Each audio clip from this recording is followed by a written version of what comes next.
radio for the masses. Headline edition, July 8, 1947. The Army Air Forces has announced that a flying disc has been found and is now in the possession of the Army. If the game is rigged, change the game. Game changer.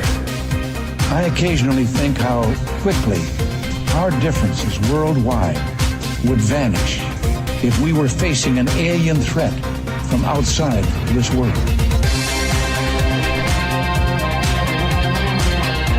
This is Fade to Black with your host, Jimmy Church, on the Game Changer Radio Network and KGRA, the Global Radio Alliance. I need your help to get to the year 1985. You're listening to Fade to Black with Jimmy Church on the Game Changer Network.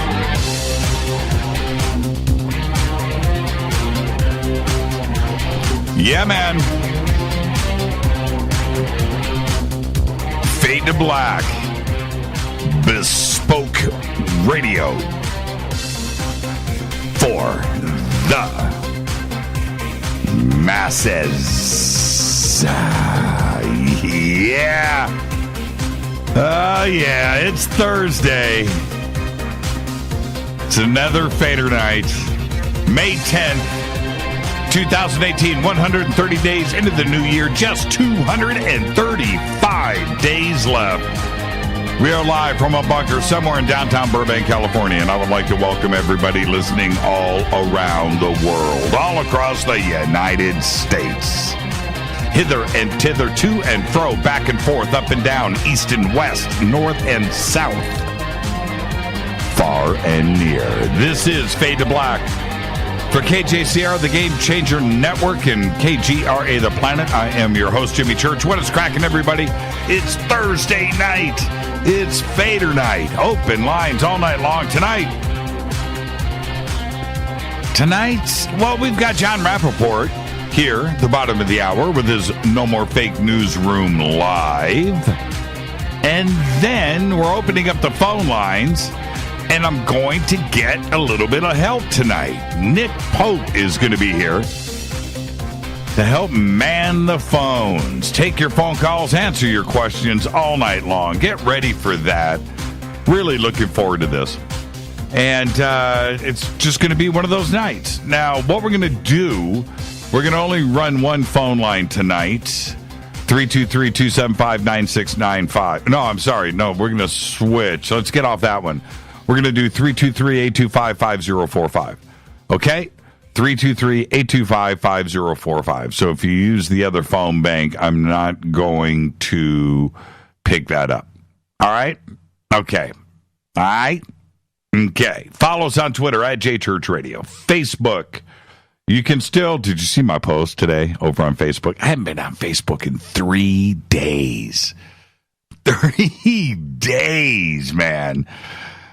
Wow. I jumped on Facebook because I got an email or two, and somebody said, hey, man, I sent you a message on Facebook. You didn't, and I didn't want to be the doofus. So I jumped over to read the message, the PM, and then jumped off. But I just wanted to make sure. No, man, I got it. I read the message, right? So, and that happened twice. But other than that, right, so I jumped on Facebook today, and I was like, man, I haven't been here for 3 days. My last post was on May 7th, and I didn't really notice, and I didn't really care. So I took Facebook Messenger. That's now off of my cell phone. Poof, that's gone. And haven't been really on I haven't. The only reason why I haven't taken it off of my phone is because of the way the app and everything secures verifications and stuff. In case somebody tries to go in and hack my Facebook account, I've got that backup. But that's the only reason why. But I haven't used it. So there you go. Anyway, I don't even know why I jumped into that. Oh, because I just said Facebook. So if you choose, I'm not adding friends. I'm not doing anything over on Facebook. So forget about that. But the the company page. We may keep live over there and use it for announcements and stuff like that. But other than that, we don't spend any time over there. We're not going to update it or anything. We'll just put a guest for the show for people, and they can see that and get reminded, because we're spending all of our time over at Onstellar. But YouTube, you can go and subscribe to YouTube. Head over to jimmychurchradio.com, and you can sub our YouTube channel.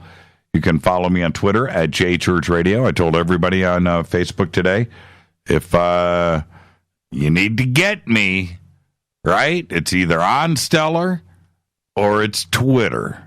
And that's it. And just friends and family are who I'm worried about over on Facebook. But I'll catch up to all of it. Email is jimmy@jimmychurchradio.com.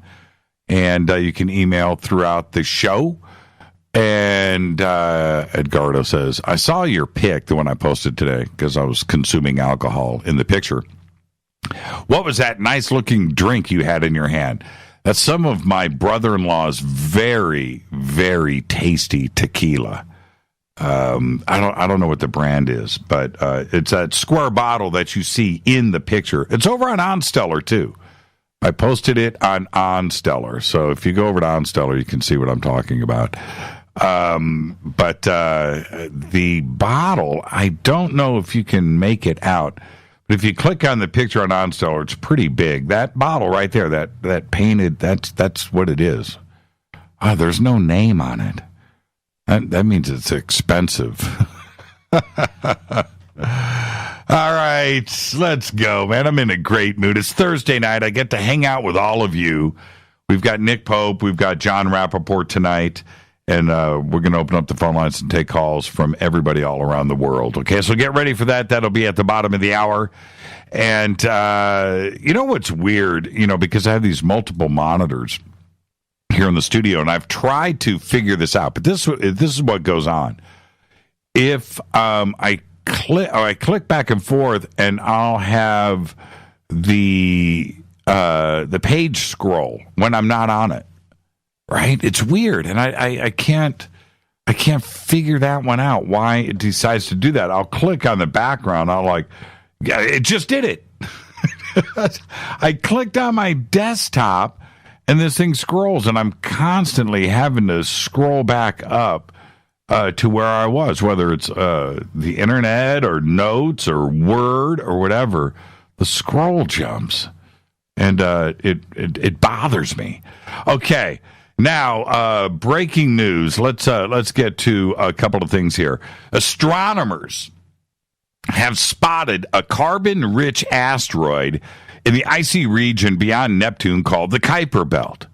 And apparently it's the first such asteroid ever found exiled from the inner solar system. The asteroid, known as 2004 EW95, likely formed in the asteroid belt between Mars and Jupiter, but was soon hurled out into the Kuiper Belt. Now, this is according to a statement released by the European Southern Observatory. This ancient exiled rock from the solar system's primordial days provides unprecedented evidence of what the early time was really like. Now, this is what they said in the statement, but why is this news? Why the press release?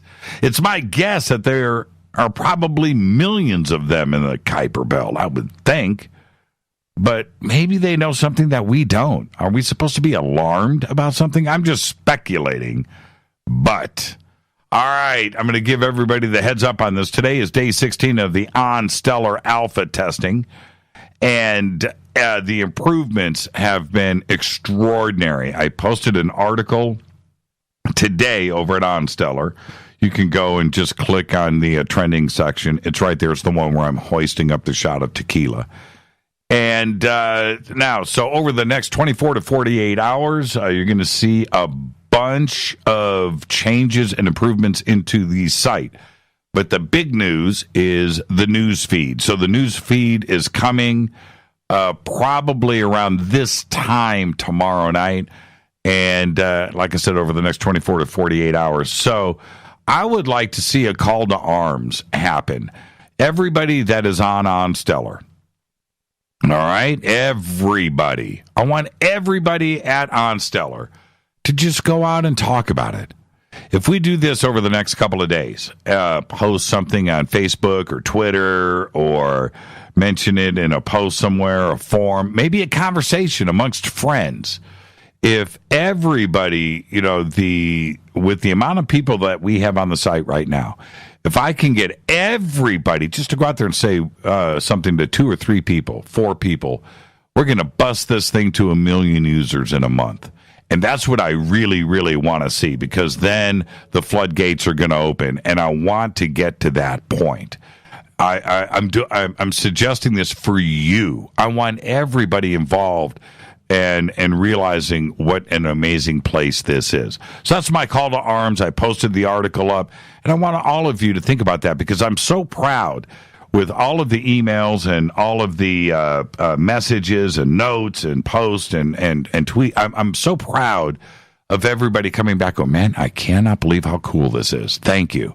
This is the greatest thing ever. I haven't had one negative comment. You can't. There is nothing negative to say about Onstellar, right? But it feels good when I get that kind of feedback. And you will get that same feeling. You want to enjoy this. It's great. You could be that game changer that you really are. Just go out there and turn a couple of people onto this. They're going to come back to you and go, dudette.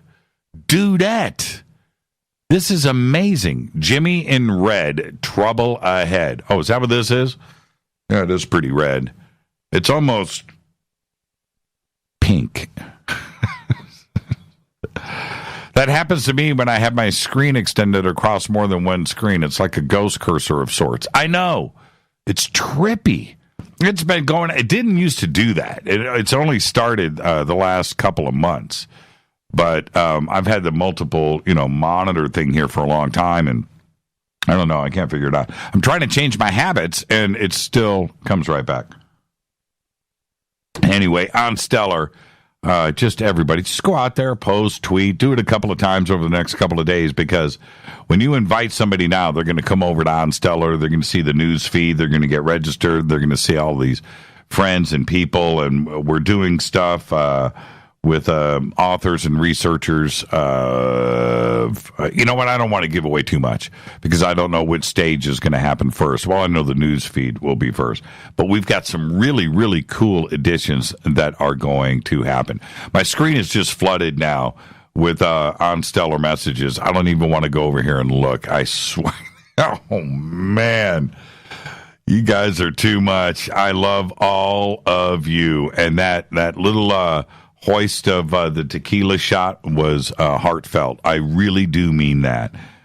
Just thank you, Rita and I, everybody here at Fade to Black and Onstellar. It's just absolutely incredible. Somebody posted up in Onstellar, and I don't know who it was. I don't have the message up anymore, but this picture that says New York City loves Onstellar. I'm going to post this up in Twitter, and I'm going to get everybody's names here, and then I'm going to get this image up in Twitter. But man, you know what? I'm going to do it right now. You have to see this.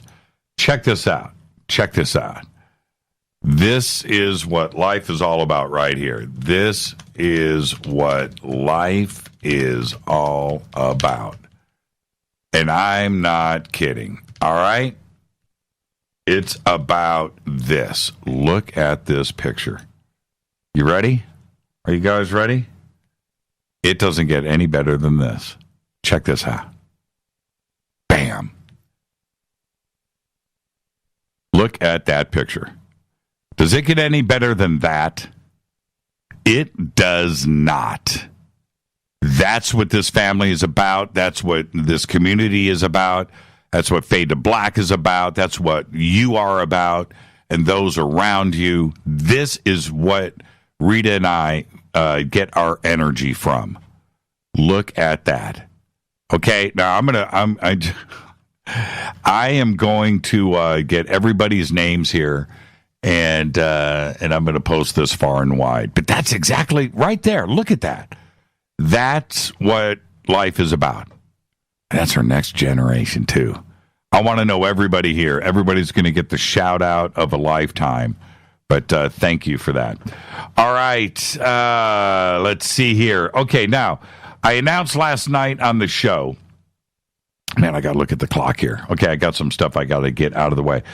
I announced last night on the show that Corey Good is going to be my special guest to come and hang out up at the Soul Tech Gathering. So look forward to that like I am. Corey Good's going to be hanging out. He's never been to ECETI before. Roger's going to be with him, and we're going to do the Sky Watch together. And so, Friday and Saturday, come and hang out. Corey is there just to be with the Fadernaughts. Okay, he's going to be hanging out with all of you. And if you've ever wanted to just sit, come up and say hi or have a conversation, there you go. Okay, so that's going to go down. But tickets and info are over at Soul Tech Gathering. And we've got the Skywatch, the Field of Dreams. We're going to be teaching for 4 straight days up there. We've got James Gilliland. We've got Jason Quitt, Matthew Ryan, Michaela Sheldon, Teresa Yanares, Holly Marie, Mary Gabrielle, Ashley, John Lund, Dana Harvey. That is the most astounding list of teachers that you're ever going to want all in one place. 300 Fadernaughts. We're going to be hanging out and eating and talking and making friends and having experiences and memories of a lifetime. So go now, Soul Tech Gathering. We're only selling 300 tickets, and it's August 9th through the 12th. It's coming up on us very, very quickly. Okay? All right. August 9th through the 12th, Soul Tech. Don't forget, we're coming up to 21 days, 3 weeks. 21 days, June 1st through the 4th, 2018, Contact in the Desert, Indian Wells, Palm Springs, California, at the Renaissance Resort and Spa. 4 days, 65 speakers. I think it's 65, 45. I don't know. It's a long list. We will be broadcasting live Friday night. I'll be hosting panels and events all weekend long and introducing and emceeing a bunch of our friends. So get your tickets and info right now. Contact in the Desert, Indian Wells, Palm Springs. Don't forget about our podcast. We have over 850 shows. Unbelievable. Custom apps, Apple, Android, just $2 a month. Also, you can become a Fadernaut. Now, this picture that I just posted, this New York City shot, New York City loves Onstellar. Do you see that fade to black hat right there? You see that? You see that fade to black hat? That's a Fadernaut right there. There's only one way to get that hat. We do not sell them. I don't give them away. I do not. You can become a Fadernaut over in our membership section on the site. You become a game changer. You get one of those fade to black hats autographed. And that's a Fadernaut right there. I don't know who it is. I don't know. I'm going to find out, though. I'm going to find out. So you can do all of that in our membership section on the site. Let's get the show cracking. Happy birthday to today. Bono is 58. Kenan Thompson, my man. That's right. I like Kenan Thompson. I don't care what you say. Today is 40. And one of my favorite movies, Good Burger. Yeah. When I was, when our daughters were very young, they loved Kenan and Kel. And when you're a parent, you're forced into watching your children's programming. And I got into Kenan and Kel. I actually used to sit and watch Kenan and Kel. Happy birthday, Kenan Thompson. Our dead guy's birthday today is Sid Vicious. Moment of silence, please. 1957 and 1979, died at the age of 21. On the evening of February 1st, 1979, a small group of friends, which included Jerry Only of the Misfits and Howie Pyro of D Generation, they gathered to celebrate Vicious having made bail. He was arrested for murder at a friend's Manhattan apartment in New York City. Sid overdosed on heroin and died in his sleep. Nevermind the Bullocks. Here's the Sex Pistols, is the only studio album by the Sex Pistols. It was released on the 28th of October, 1977. Sid died just over 2 years later and he never got the chance to see how the Sex Pistols would change the world. Happy birthday, Sid Vicious. On this day in history, 1877, President Rutherford B. Hayes has the White House's first telephone installed in the telegraph room. The phone number? Number 1. It would be 50 more years until President Herbert Hoover had the first telephone line installed at the president's desk in the Oval Office. Fader fact. Here you go. Fader fact. Vetted. There are more cars than people in Los Angeles, California. And that is a fader fact. And until you've lived here, not a week, not a visit, not a drive-by, until you've lived here for a couple of years, do you understand the truth of that? There are more cars than people in Los Angeles, California. All right. Tonight's another Fader Night. Jon Rappoport and open lines all night long. Tonight we've got Nick Pope here. He's going to join me manning the phones, taking your calls, answering your questions, and we'll be doing that at the top of the hour. Now, I'm going to hit this coffee because I got something to say. And I need my River Moon coffee. Gots to have it. I was reading a few posts that were sent to me today via email. All right? And it was really weird because I got 2 emails with about 5 posts from 2 different people that were cut and pasted in. And where they came from doesn't matter because they were from various sources around the net. But it was what was in them that tripped me out. They were all pretty long, but here are some of the best parts. One of the posts read, and I'm quoting here, I just took a piece of it, "You can't trust any UFO researcher. They are all in it for the money." End quote. Now, first, there are maybe 2 or 3 researchers out there that do it full time. Okay? And, okay, there may be more. But trust me on this. Most researchers have a job. They work. And I can tell you, well, I'm not going to say specifically names. Okay, I was just going to rattle off a bunch of names because I know the researchers and I know what they do during the day. I know this. Most have a job and career.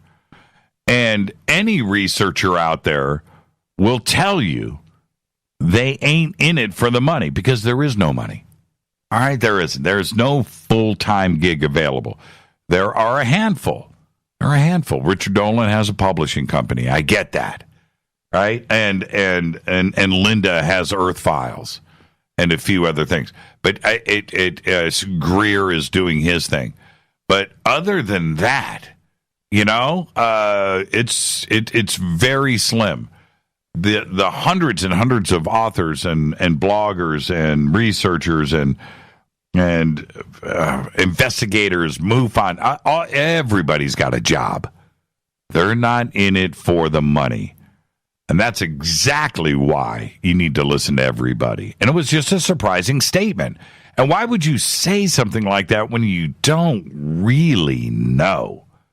Another one read, "What do you know today about UFOs that we didn't know 50 years ago?"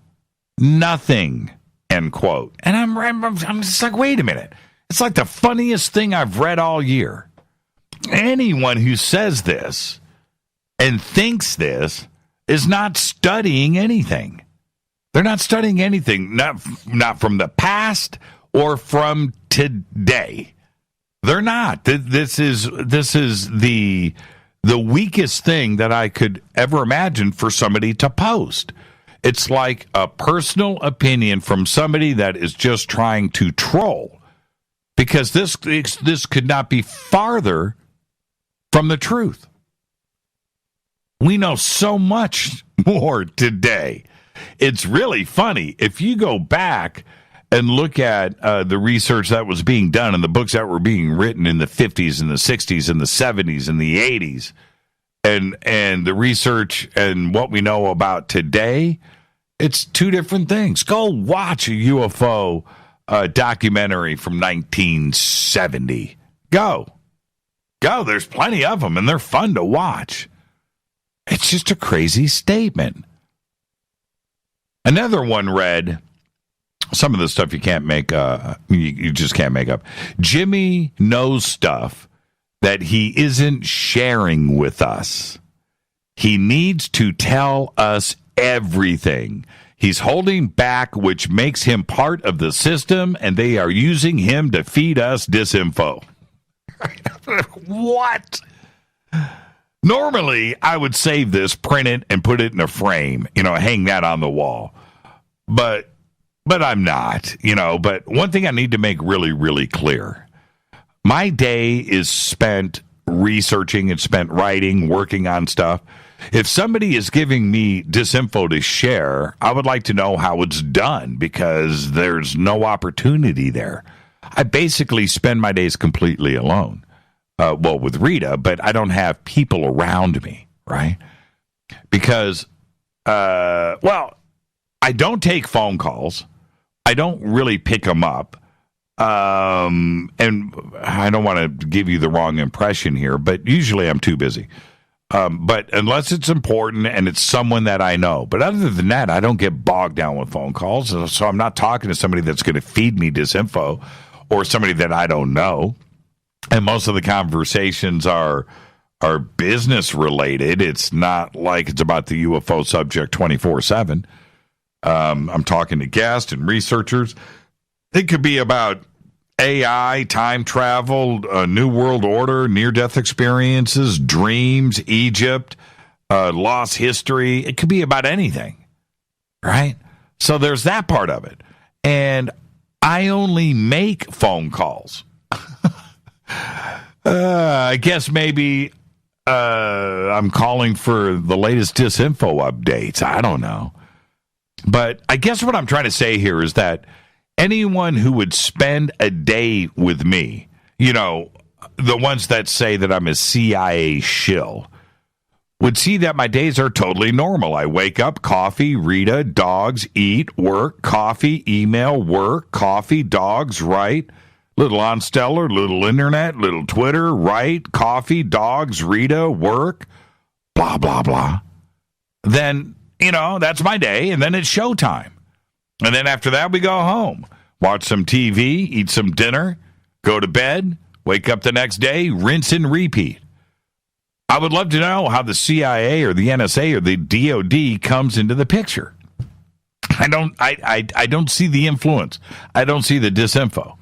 So, poster boy, poster girl, come and spend a day or two with me and let me know where the disinfo leaks are so I can plug them. If the agencies are getting it done through me, they are better than we all know, seriously. Because the real question is, if there's disinfo getting through, is which guests that have been on the show are on their payroll. Right? Possible. Got to think about that one. This is Fade to Black. I am your host, Jimmy Church. Tonight, Jon Rappoport, FADERNIGHT, No More Fake Newsroom, live, Nick Pope, manning the phones, all of that and much, much more. It's Fade to Black. I'm your host, Jimmy Church. Email is jimmy@jimmychurchradio.com. You can follow me on Twitter @jchurchradio. It's that simple. And I'll be right back with Jon Rappoport. Stay with me.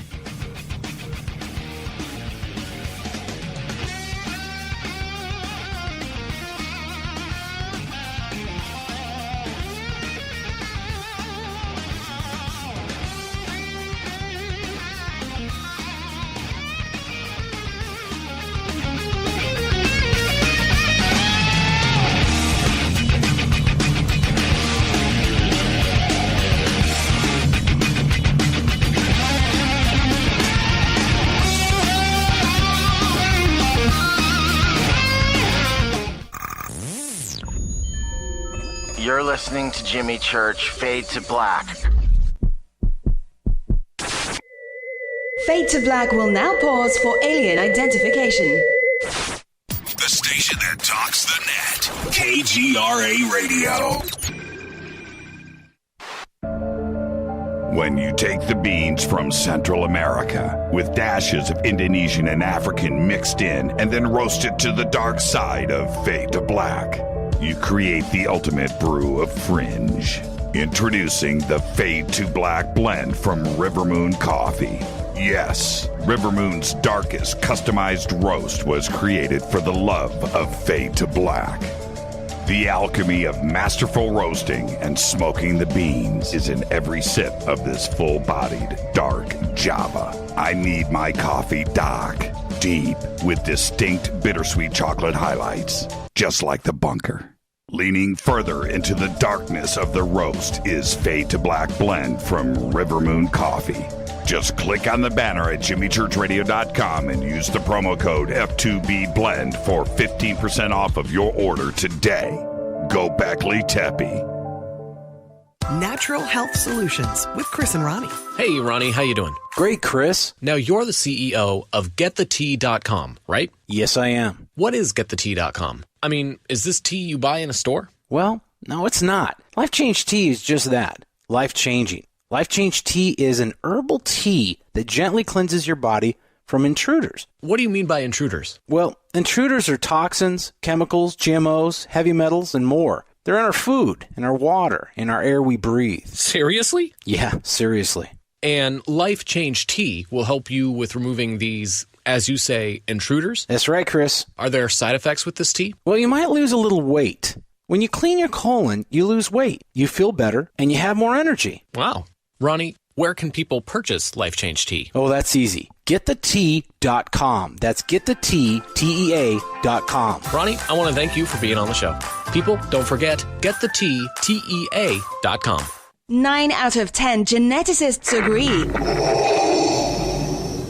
Fade to Black is not your father's radio show on the Game Changer Radio Network and KGRA. The Planet. Win big with KGRA this summer. Tickets and hotel accommodations to the biggest conferences, autographed books and DVDs, chances to win all-inclusive conference cruises, and private dinners with your favorite KGRA hosts. Click the contest tab at kgraradio.com for your chance to win big this summer. Your contact for the best alternative talk radio on the planet. kgraradio.com. Hi, this is Rob Reiner from Anvil, and you're listening to JimmyChurchRadio.com. What's up? I'm Chris. What up? This is Kyle Massey, and you're listening to Jimmy Church Radio. And now, coming to you from the No More Fake Newsroom in deep space, which is the space that we suspect to be true, that the world as it is fed to us every day by the Ministry of Truth is a lie, a false reality, a movie projected on the screen of our subconscious. This, however, is the breakout. All the screens crash, they all go down, and we see the light of day, a new day. No more robots. No more androids. It's the No More Fake Newsroom with Jon Rappoport. Take it away, John. Thank you, Jimmy. Good to be here. I am having a little question about my audio level. Can you hear me okay? You're good. Good. Okay, good to be here. Good to be back, folks. So I want to get into at least one article tonight, maybe two if we have time, because I'll be commenting as I go along here with the first article. Picking up on the subject of genetic engineering, Brave New World, the future, right around the corner. I've been keeping you and myself up to date as well as possible, and I want to continue this thread. So we have an article from Futurism.com titled, "We're Getting Closer to Cloning Humans. Here's What's stopping us? This is the first article. I see no date on it. Let's see. No, I don't see a date. So we'll presume that it's in the last year or two for sure. Okay. As recently as the year 2000, it seemed almost inevitable that rogue scientists would start human cloning any day. Yes, over the past 15 years or so, genetics research has gotten so advanced that from a scientific perspective, we're actually pretty darn close to being able to create human clones. But no need to freak out just yet. There are significant barriers, and they're not only scientific ones. Skipping around here. The scientific advances have made it possible for companies to confidently charge customers to clone their beloved pets. It's definitely a real thing. And then the article mentions something about Chinese scientists successfully cloning monkeys. That lets me know this is most probably a 2018 article. Doesn't seem like much of a stretch that we could clone the humans, right? But given the science we have now, it would still require a significant number of failed human pregnancies, so many that it's hard to imagine ethics committees allowing the research to happen. Really? Many countries simply would not allow this process. Any form of cloning is flat out banned in 46 countries, and reproductive cloning, specifically to create full-grown humans, is banned in another 32 countries, leaving open the option to clone human cells for therapeutic uses, but not complete humans. However, the article goes on to say, that's not to say that just because scientists are not supposed to do something that they won't. But human cloning research would require significant financial support and the infrastructure of sophisticated technology. It's not something that could be done in someone's basement lab. Therefore, unless some mad billionaire decided to attempt the process privately, anyone who wanted to carry out human cloning would have some form of review board to answer to. Well, what about? This is now my comment. What about a mad billionaire? What about several mad billionaires cooperating behind the scenes? Or what about organizations that can access the sufficient funds, maybe not from some mad billionaire, but from collectively a number of different places, to attempt the process of cloning a human? What about that? What about military labs? Super secret military labs, and not just in the United States. What about the attractive possibility that the military could create clones? Because ultimately their desire would be to have armies of clones somewhere out in the future, and they would want to do preliminary experiments. The article concludes, quote, because China hasn't formally banned cloning in any way, some critics have feared that Chinese scientists might attempt a human clone after their success in monkeys. Yet, those researchers at least stated they had no plans to clone humans, as, quote, social ethics would by no means allow that practice. This last statement is telling.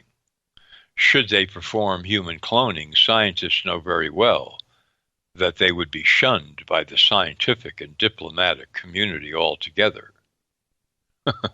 That pressure alone may be enough to keep rogue scientists from trying anything, even in places where there are no legal limits on the practice, at least for now.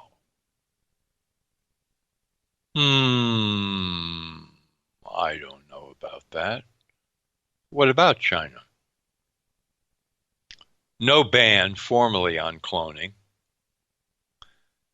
Ample opportunities to do secret research. I mean, one of the countries in the world that really has the capacity to keep major secrets from their own population, not to mention foreigners. What about that?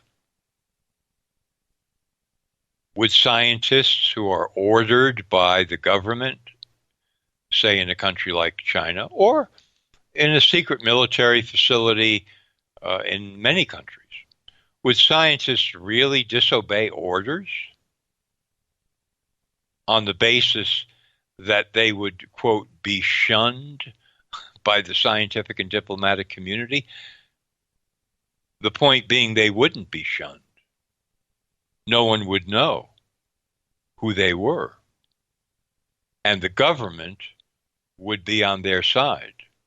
And the government, or some agency of the government, would have every reason to cover up such experiments, because if they were revealed, then they, the agency that ordered those experiments, would be exposed.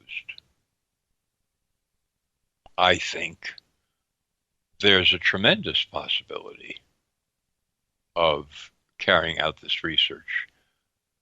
So now let's go to NBC News.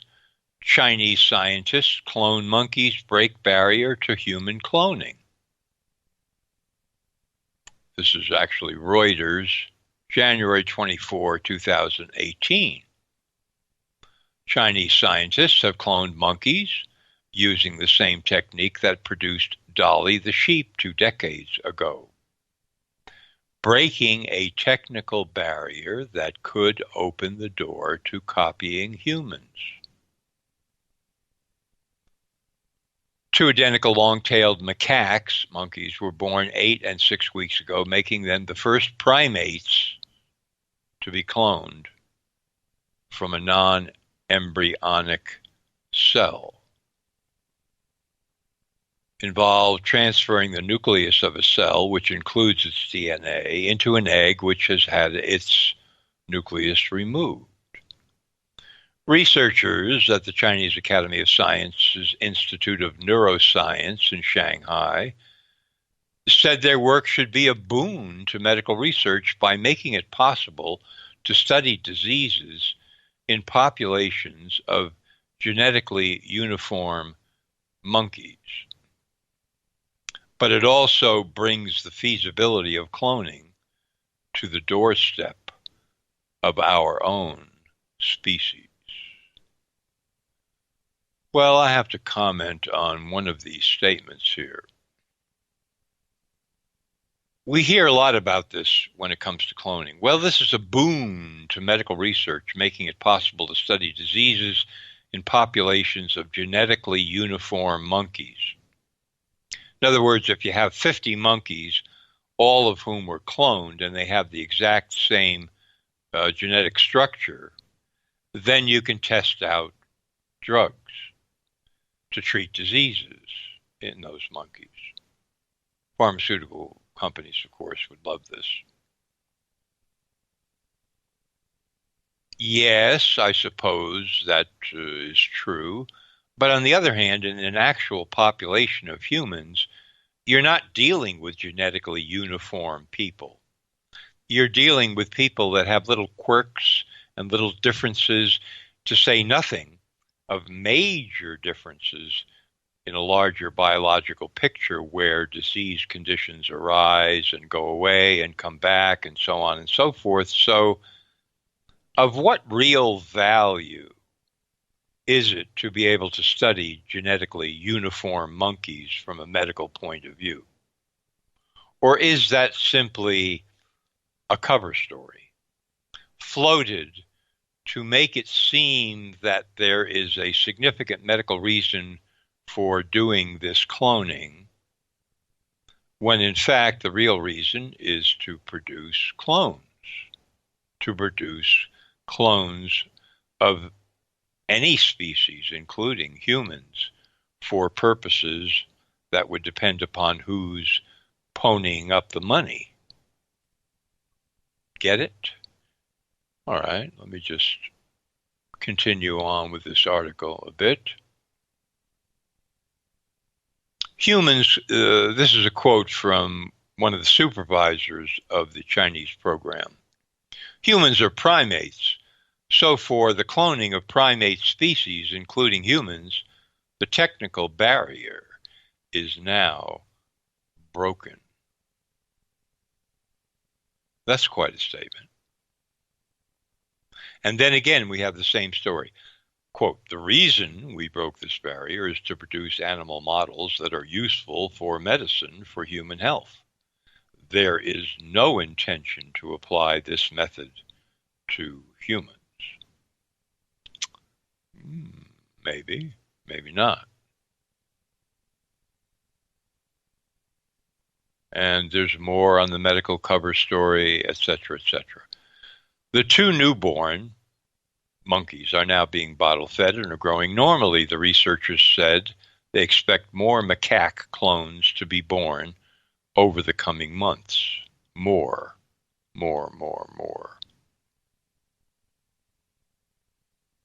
And this work has actually been ongoing since, before 1996, when Dolly, the sheep, was cloned. The article states scientists have successfully cloned more than 20 other species, including cows, pigs, dogs, rabbits, rats, and mice. Similar work in primates, however, had always failed. But the new research shows that is not the case anymore. Even so, their success rate was extremely low, and the technique worked only when nuclei were transferred from fetal cells rather than adult ones, etc., etc.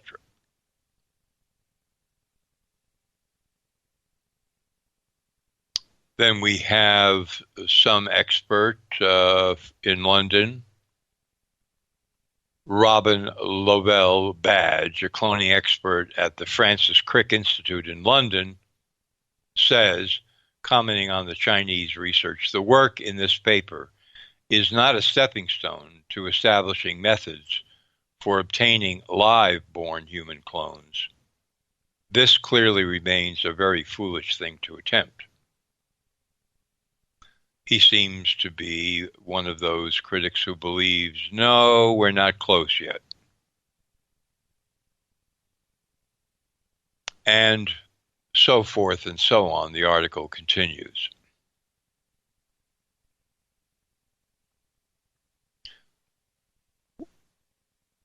They're trying, folks. They're trying. They'll continue to try. They have what they believe are good tools now. They're going to continue with their work.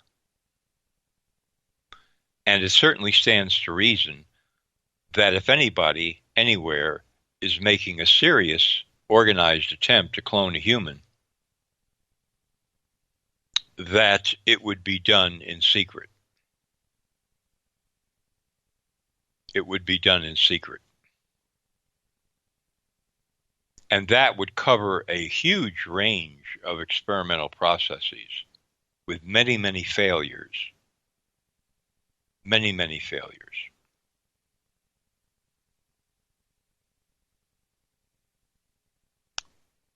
So,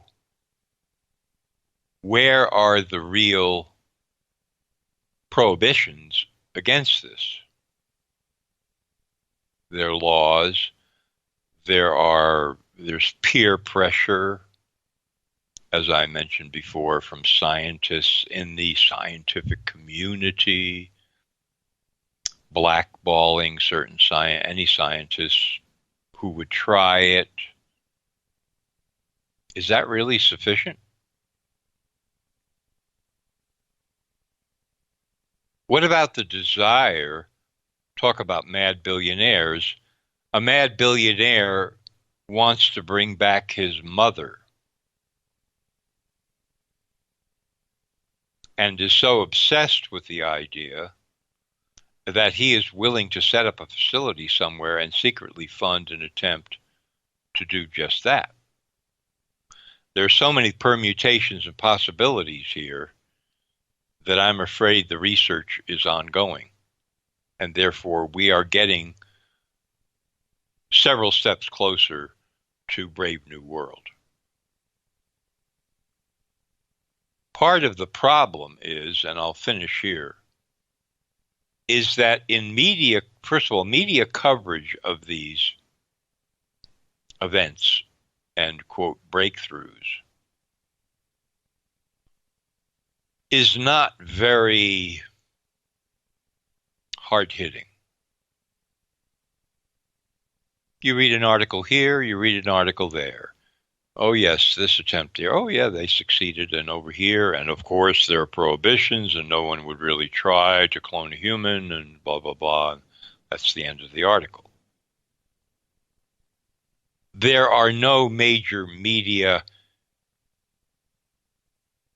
tough, extended investigations into this and exposés.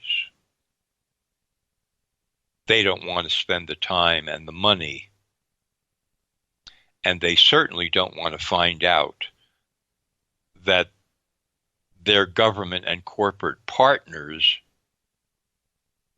are doing this or trying to clone humans.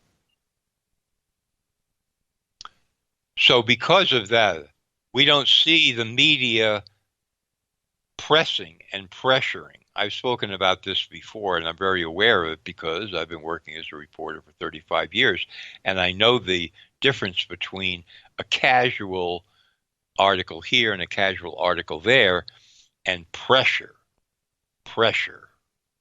exposés, ongoing investigations, which is a whole different story that wakes people up. Very, very few of those kinds of investigations into anything are going on in major media today. Food for thought, ladies and gentlemen. Thank you very much, and it's good to be back. John, don't go anywhere. Do you remember Clonaid? No. Clonaid was a company. You're going to remember it when I mention this, but they were a human cloning company that popped up in the 90s. Big sensationalism, claiming that they had cloned the first human child, and I believe she was a she. Right? They cloned a girl, and went all over the news. And they've I'm going to go back and look, but I'm pretty sure I read something about them a few months ago that they're still running. I don't know if they're based out of. Seemed like they were in the Caribbean or something, and that they were doing their cloning on an island somewhere else. But it was a very sensational story, and that they said that they had a list of the doctors and their techniques and how they did it. But Clonaid. It was Clonaid, Clonaid, if my memory. I just looked it up. Yeah. Let's see. Pioneers in human cloning. That's right. It says, right. And also, I think that this is where I've got to go back and tax my memory. But I believe they were using alien technology, right? There was something to it. I can't remember. Okay, let me read this. Clonaid is the world's leading provider of reproductive human cloning services. Eve, the first cloned baby, was born December 26, 2002. Right. Thanks to our team of highly skilled scientists, et cetera, et cetera. Since then, we've been able to help a number of patients have their own children through our cloning technology. Now, I don't know if this is really true, if they're really doing this and did this or not. I have no idea. It's the first time I have looked at this. They're talking about fill out our contact form. Yes. Wow. Yeah. Look at this, huh? Yeah, I'm going to go back. Let's circle back next Thursday and revisit this. You and I can talk over the week, but I did a lot of research back in the 90s when this kicked off. I'm saying 90s, we're talking 20 years ago now, so, but nonetheless, Clonaid, yeah. Yep. Yeah. And they were constantly doing press releases, and there were a couple of videos and press conferences that were put together. Again, I'm reaching back 20 years, but it got pretty sensational there for a minute. But I believe they're still doing their thing, and I think I think they've. Well, I don't know what their thing is exactly and really, but it's very interesting. Clonaid can help you, and then they give a list of possible if you're sterile and have lost hope of having the child you dream of. If you simply want to be cloned. Yeah, immortality was the other thing that they were talking about. Oh, somebody just emailed me. They were Raelians. Raelian ETs. I thought that there was kind of a cultish thing here. Yeah. Yeah, right. I remember the woman that was the spokesperson too, as well. Anyway, I don't want to waste my time sitting here trying to fire up my frontal lobes and try to remember stuff. I just can't do it. But I'm going to go back and revisit this. And listening to you tonight, I was just thinking to myself, whatever happened to that company, Clonaid? And so there you go. Let's circle back. Let's see what we can find out. And maybe they've got an island full of clones somewhere, stashed away. Or maybe they don't, and they're just an island full of money. I don't know. wearing body suits. I remember they had outfits. We'll follow up with Clonaid and maybe have some fun with that next week. Until then, be safe, my friend, and all the best. Thank you, Jimmy. Thank you so much. Jon Rappoport. And again, I say this every Thursday. You want to start off every day over at nomorefakenews.com. All right, I'm going to get out of here. I'll be right back with Nick Pope, and we'll start taking your phone calls. Now, tonight, we're going to be using 323-825-5045. 323-825-5045. I'll be right back with Nick Pope. Stay with us.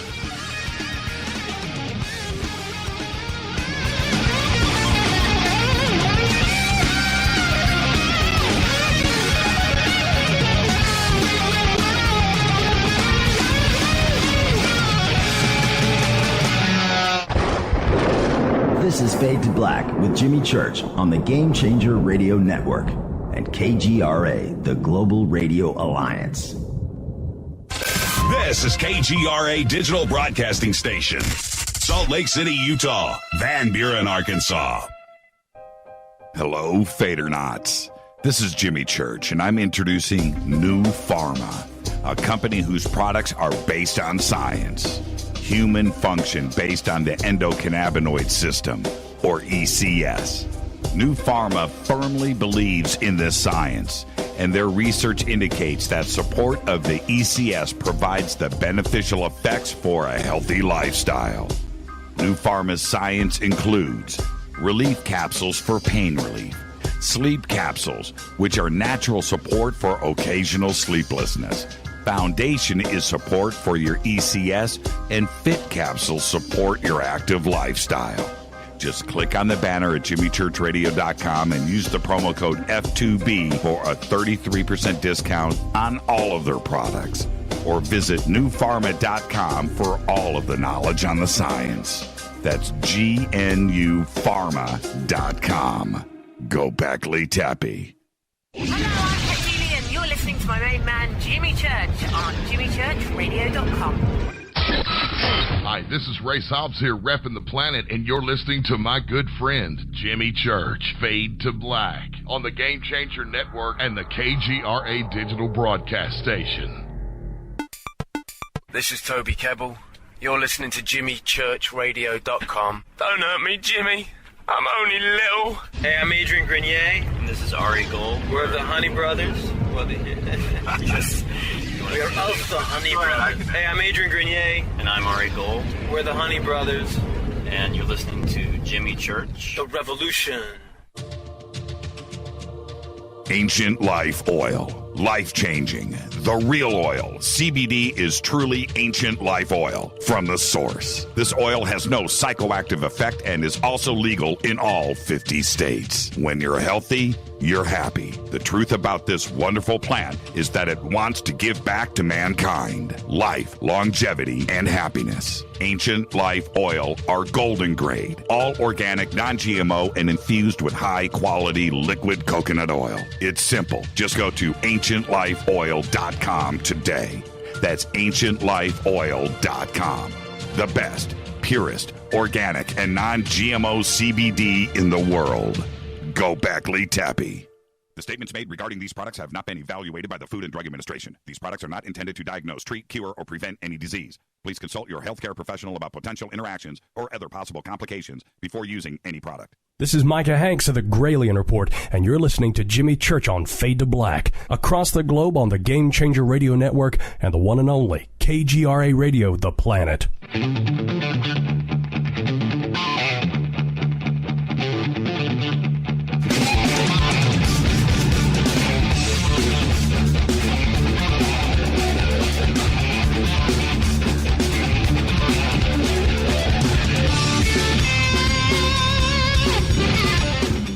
All right, welcome back. Fade to Black. I'm your host, Jimmy Church. Tonight, Thursday night, Fader night. Open lines all night long.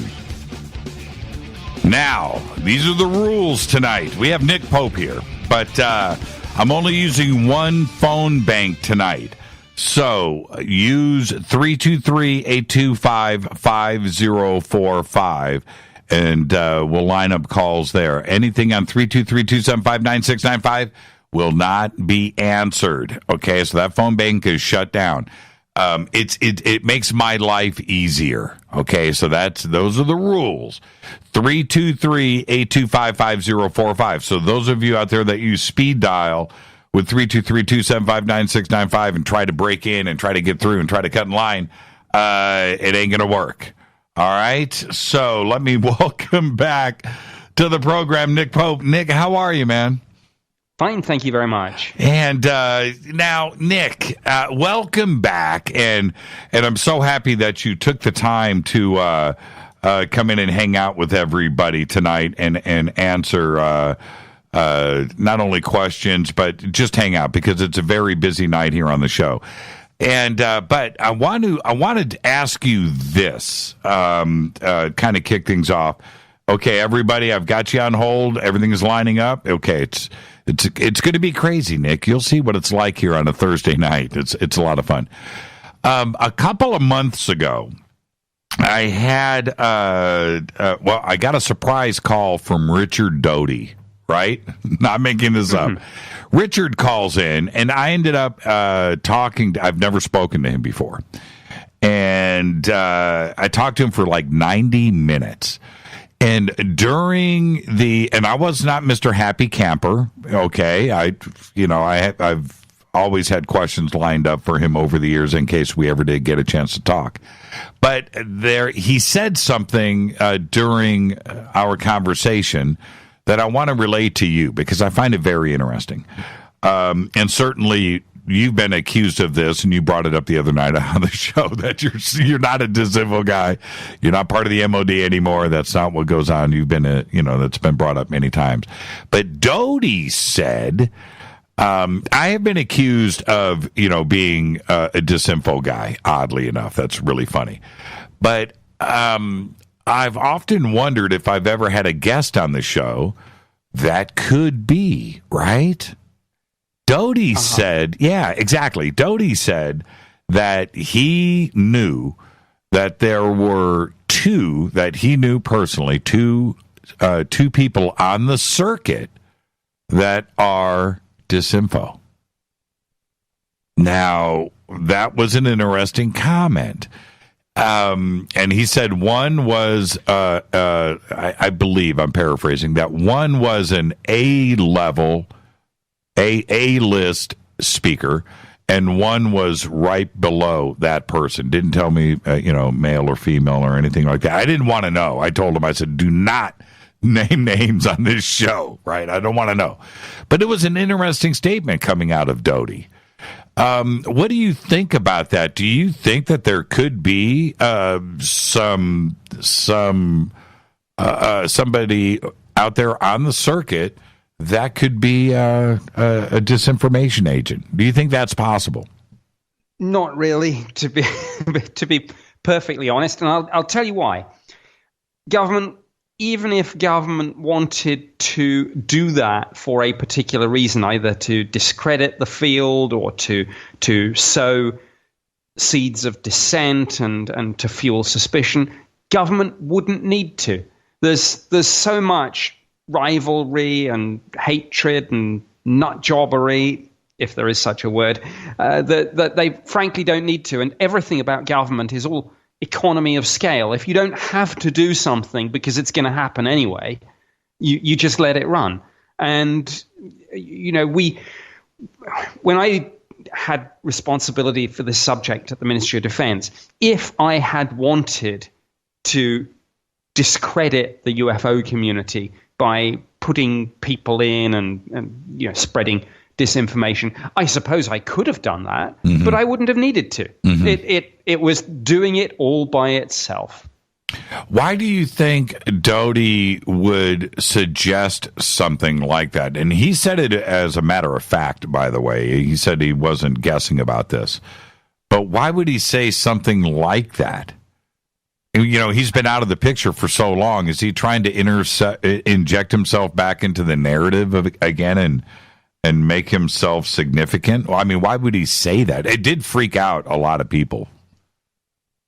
I don't know him. I'm not sure that I've ever met him or have a conversation with him, so I really can't speak to what his motivation is. And despite all the statements that have been made, because I come at this from the background of the UK government, not the US government, I don't even know what access he has really had to this subject. If we were fellow Brits, I'm sure I would have seen his file and vice versa. But it's same but different. So I don't even know what security clearance he's had, what documents he's seen, what programs he's been read into. So I simply can't speculate. Okay, fair enough. You ready? You want to take some calls? Let's do this. Hi, you're live on Fade to Black. Say hi to Nick Pope. Who's calling? Hi, Nick. This is Phil Christophers. And, actually I had two things. I guess I'll give it to Nick first. Is just based on what you just said there, Nick, what if they had something to hide, like the stealth fighter or something like that? I could see them doing disinformation to kind of send them in a different direction. That's what I'm trying to drive at here.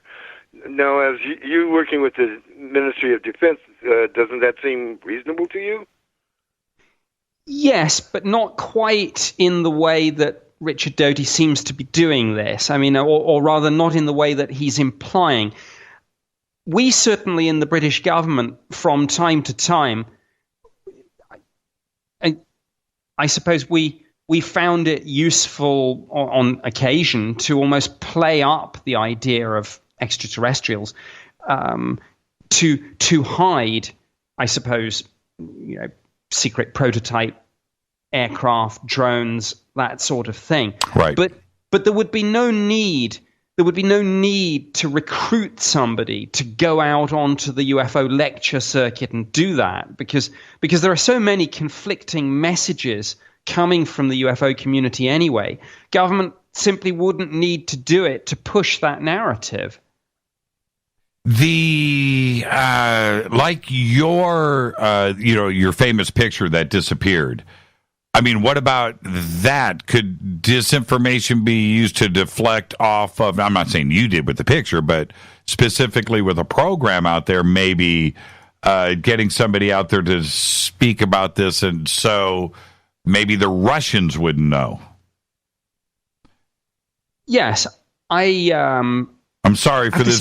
Yeah, you've got some interference coming in on the line, but go ahead.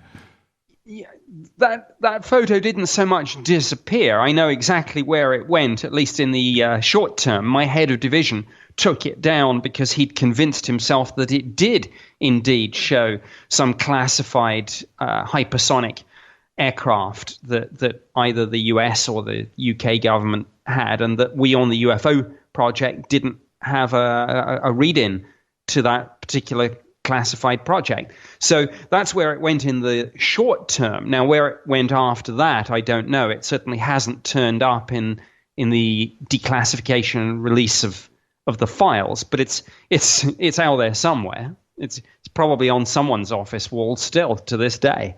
And when it comes to somebody like Richard Doty, when he had specifically said on this program that he was at a UFO conference after he had left, right? He had left the Air Force. And he went to a UFO conference and looked out into the audience and specifically saw a half a dozen agents, Air Force agents, plainclothes, that were sitting in the audience, and they knew who he was. He knew who they were, and he saw it for himself. Now, that doesn't surprise me, and I have actually done that myself back in, I think it was probably 92, 93, maybe 94. I went to a few UFO conferences in the UK, and I sat at the back, and I took some notes, and I tried to blend in, but I wasn't, that was not disinformation. That was simply me wanting to see what, if any, information the UFO community had acquired about classified aerospace programs. That's very interesting. And certainly on the other side of the fence, you're there acquiring information. Maybe you want to know what the UFO community is currently talking about, and you need to stay out in front, right? Yes. So I think it was keeping an eye on the UFO community. Another example of that is literally we took out subscriptions to some of the magazines that were doing the rounds, and we had them sent to a P.O. box number, and they ended up on my desk. And it was simply, have these people stumbled across stealth programs, for example, that we would rather that they hadn't stumbled across? And if so, can we get that genie back into the bottle or not? But before we even make that decision, we have to find out who knows what. So that means sometimes subscribing to the magazines and sitting at the conference. So on that point, I would agree with Richard Doty that sort of thing does go on. I've got this question here from our producer, Renee, that she sent me earlier today. So I wanted to get this into you before things get out of control. 323-825-5045. Is this: since so many humans want ETs here openly, do you think the ETs currently interacting with the military and government officials who prefer secrecy for their own advantage should just reveal themselves to the public? Well, if they're here and if that's what's happening, absolutely. I think the world would be far more interesting after that revelation than before it. But I mean, the question is that the situation? And if it is that actually going to happen? Probably not. I mean, I think that one of the few assumptions we can make about what's going on is that if we are being visited, if there is some interaction, it's going on a covert level, and we don't have the archetypal landing on the White House lawn, and there's probably a reason for that. And I've got another. Okay, so this comes in from Jenny, and she wants to know if there are the same. Well, it's a long question. I'm trying to paraphrase it here. If the Soviets, or if the Russians have the same information that we do, and are we sharing it with each other when it comes to ETs and UFOs? Well, I don't think we're sharing it. We're probably trying to steal their information, and they're probably trying to steal ours. And that probably applies as much to any other subject as to UFOs. Now, actually, we discussed this, I think, on Tuesday, but in the declassified British intelligence assessment of the UFO phenomenon, Project Condign, there is actually a very good summary, and I'm surprised it got declassified, because in a sense it shows what we know about them. But there's a very good summary of what the Russians are up to, and it's right there in Project Condign. And what does it say specifically? Oh, it just, I don't have it in front of me, and it runs to several pages, and I think parts of it are still redacted, but it basically gives an overview of some of the Soviet programs that looked at this, and it does end up by saying that the Soviets did take a particular interest in potential military applications of this phenomenon. Let's go back. Again, shouldn't surprise anyone. No, not at all. Not at all. I would think that whatever's going on here goes on globally. You know, it's not a U.S. or British or China. It's not anybody's. This is a planet Earth, right? And absolutely. And I think you were referencing the Chinese there. Absolutely, Chinese will be in this too. But of course, as with all these situations, it's like a game of cards. Everyone's at the table, but everyone's being very careful not to show their hand. Let's go back to the phones. Hi, you're live on Fade to Black. Who's calling? Deb from Sacramento. Hi, Deb. Say hi to Nick Pope. What do you have for Nick? Hi, Nick Pope. Hello. Hi, it's good to have you back, Nick. Thank you. Hey, the other night you stated, and I hope this isn't too personal a question, but the other night you stated that you were an atheist. And yes. I was a little bit curious about that, because I would assume with all the things you've seen, and I would suspect it's been extensive. What is your definition of an atheist, and what brought you to that conclusion? Well, essentially just someone who doesn't think there's a God. In my research and investigation into the UFO phenomenon, I had to be very careful in making statements about this, that everything we came up with could be evidenced by really solid scientific data. So, for example, when I talk about a pilot's UFO sighting, we didn't just get the testimony from the witness. We wanted the radar tapes. So it was very much a sort of, well, show me the money. Let's see the evidence on this. And so that's really, that's where I decouple this subject from religion, which I think is simply a matter of faith. Now, if people want to believe, that's fine, but I personally, as somebody who's investigated extraordinary phenomena for the British government, I want more than just belief. I want something more definitive, something that you can replicate, something that stands up to proper scientific scrutiny. I want to jump in, Deb. It's funny that you bring that up, because this huge thread popped up on the net. It was really funny. It said the start of the thread was, did the Pope just say he was an atheist? Right. That was the start of the thread. And some people heard the show. Some didn't. But when you start off the thread that way, it was like, when did the Pope say this? What are you talking about? and I watched it take a life of its own. And eventually I just jumped in and I said, well, if the Pope said it, then it must be so, right? And that it just went off. It just went off from there. Deb, thank you for the phone call and behave. Yes, and thank you, Nick. I appreciate it. Thank you. Have a good night, you guys. Yeah, thank you, Deb. Bye-bye. Yeah, great phone call right there. Let's take a call from the UK. You ready? Oh, absolutely. Hi, you're live on Fade to Black. Who's calling? Hi, Jim. And hi, Nick. Hello. Hi, Mika. Hello, this is Mika again. Hi, Mika. How are you, my friend? I'm good. You, Jimmy? I'm doing great. And Nick, this is Mika. He is our producer at large in the UK. He's 9 years old. Yep. Well, nice to meet you. Hello. So, Mika, have you met Nick before? I have not, but I've heard of him. Have you seen him on TV?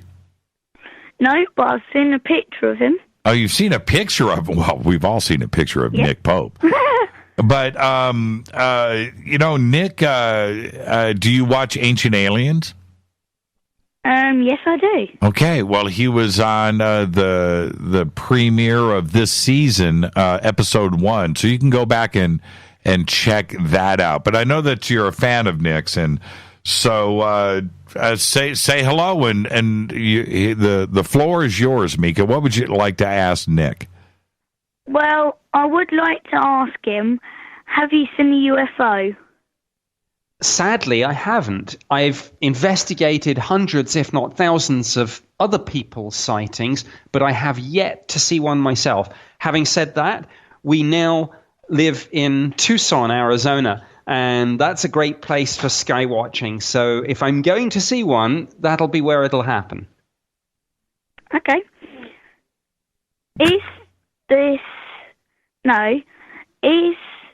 that there a place in the UK like Area 51 in America?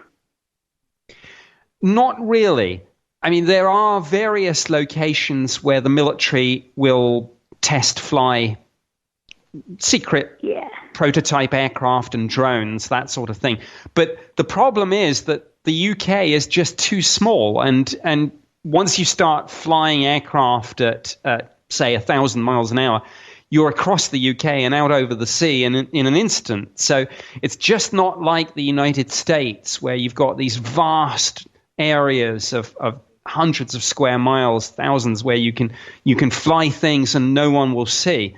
You just don't really get that in the UK, unfortunately. Hey, Mika, let me jump in. I want to ask Nick a question, okay?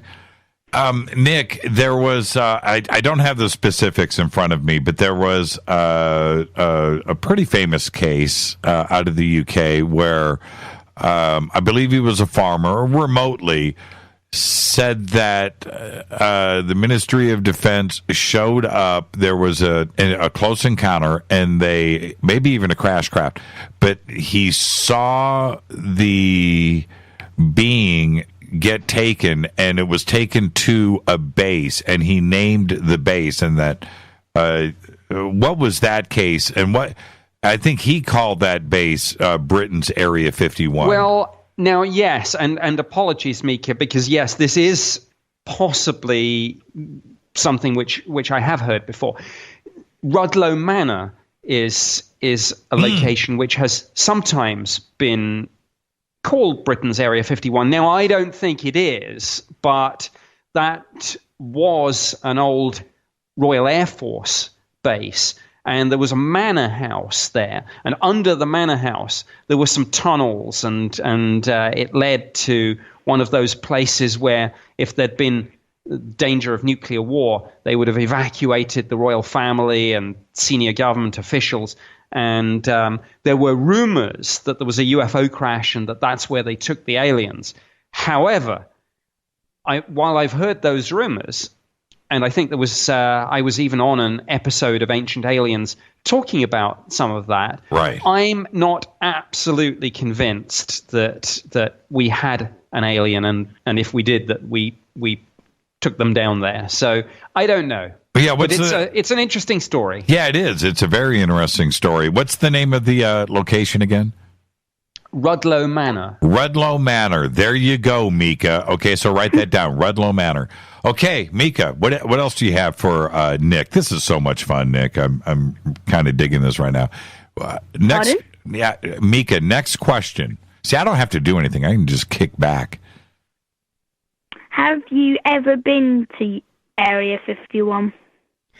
No, I haven't. I have been asked to go for a couple of television shows, but I don't believe in causing trouble for the military. I'm still, even though I'm retired from the Ministry of Defense, I don't want to do something that might be seen as just a publicity stunt and create problems for the government here in the US where I live now. So I am quite happy if they invite me, I will come. But I'm not going to turn up and try and sneak in.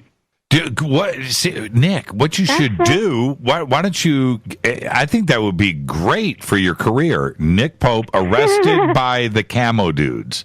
And then you could kick in your diplomatic immunity. Yes, well, I will leave that for someone else to do. Okay, all right, fair enough. Mika, next question. Do you have a whole list of questions, Mika? No. Oh, okay. Because Nick, you have to admit, Mika's doing pretty good here. Oh, absolutely, on the ball. On the ball. Okay, Mika, what's next? Have you heard me before on Jimmy's show?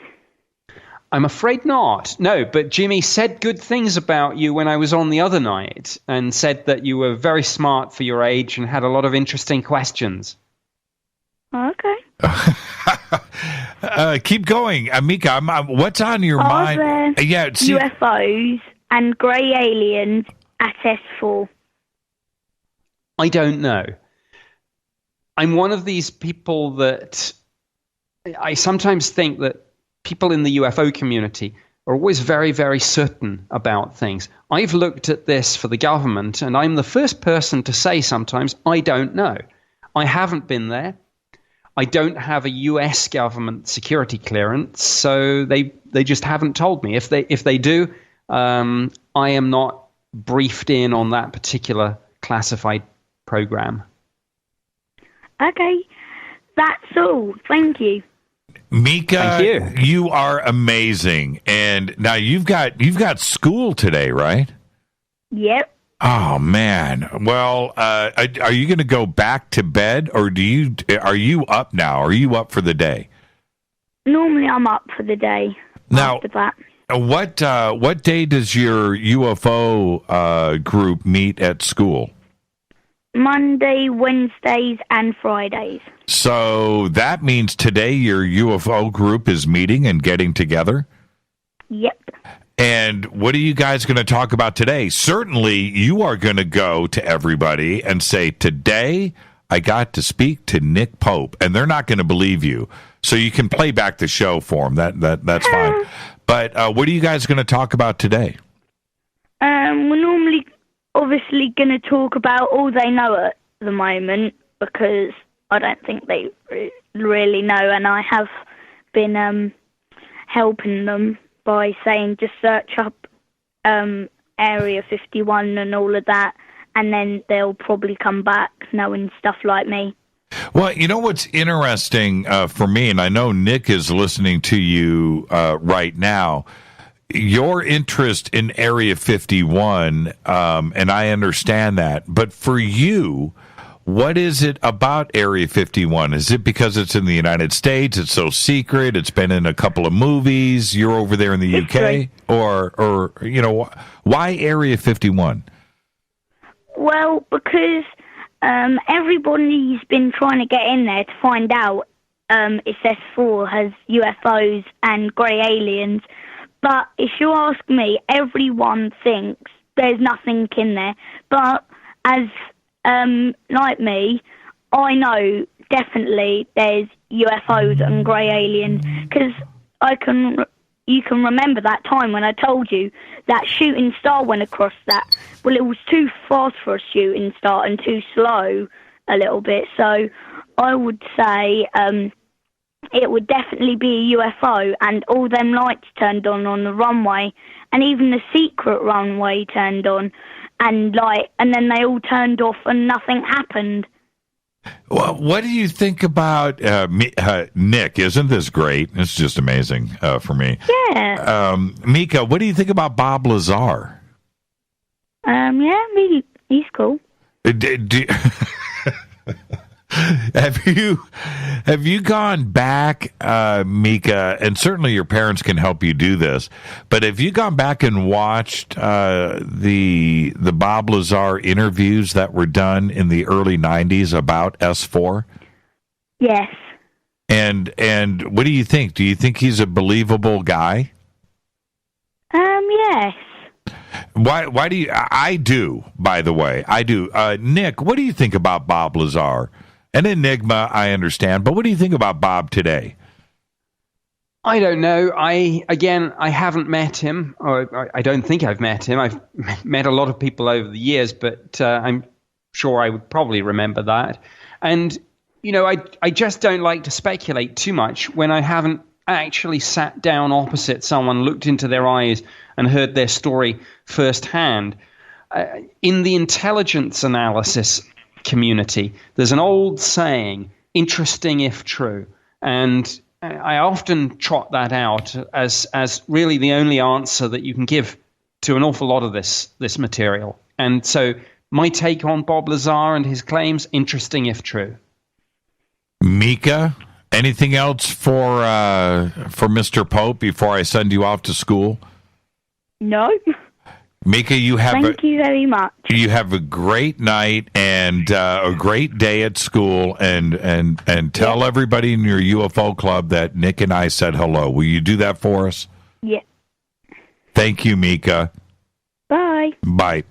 Nick, what does that right there, that phone call, what does that tell you about our UFO community? He's 9 years old. He's on top of his game. Well, it tells me he's up at 4:30 in the morning. I mean, I'd like to think that when you go to, again, everybody, 323-825-5045, I'm only using one phone bank tonight. I'm watching the other phone bank light up. Don't use that one. Just 323-825-5045. You've been going to conferences for quite a long time, and I see the changes, Nick, at these conferences. We have all generations represented now. It didn't used to be that, and that was a complaint that went around. It was like, the younger generation isn't here. It's just. But it seems to be changing now, and you listen to somebody like Nick, you listen to somebody like Mika, and you have to think that we're in pretty good hands. Do you see the same changes at conferences now, where it is all generations, young and old, are there? Not as much as it could be or should be. I mean, it is changing, and there are some conferences where you do get more young people. I mean, the one last year that stood out in my mind was Alien Con. Mm-hmm. And I think the reason they did that was that they actually blended science fiction with ufology, which I know is controversial with some people, but they did that, and they have cosplay too. And the view was, well, let's have some fun with this as well as the serious stuff. Let's do it in parallel. So I think we're going to see that sort of thing at Alien Con this year. I think that we might see it at Contact in the Desert, of course, which is just coming up. I'll be very interested to see. I'm keeping my fingers crossed that we get a lot of young people there. It's not changing as quickly as it might. I have to say, maybe I'm not quite as optimistic as you on this. I think the jury is still out on this one. Well, the reason why I bring it up like I do, I know the phone calls that I get here, the interaction that I get from this audience, and also on Coast to Coast too as well. But I would say that it's about even. In other words, before I say, we get more younger phone calls here than we do, well, that wouldn't be true, or a my age group or so forth. I don't think that's true. It's well represented across the board. And when we get the Fadernauts together, and you're walking around these conferences and you see all the Fade to Black shirts, well, I'll look at the shirt first. That'll catch my eye. And then I look to see who's wearing it. And it could be any age group. I would think that the Fade to Black shirts are for a younger audience. They're pretty rowdy. But I see it across the board. And I'm okay with that. I want to know that you and I, Nick, we're about the same age, and we're not going to be on this planet forever. And for what you do and for what I do and others, that, I want to know that this road to disclosure and discovery and knowledge and research continues, and that we are represented. But I think that the younger groups out there, I don't think that they are going to be shocked or surprised. I think that the older, with disclosure, I think the older generation would be more into getting freaked out about it. I think the younger generation, like Mika, is expecting contact, and they are okay with it. What do you think about that? Oh, I absolutely agree with that. I think it goes back to the old saying that you don't shock people by telling them something or revealing something that they already believe.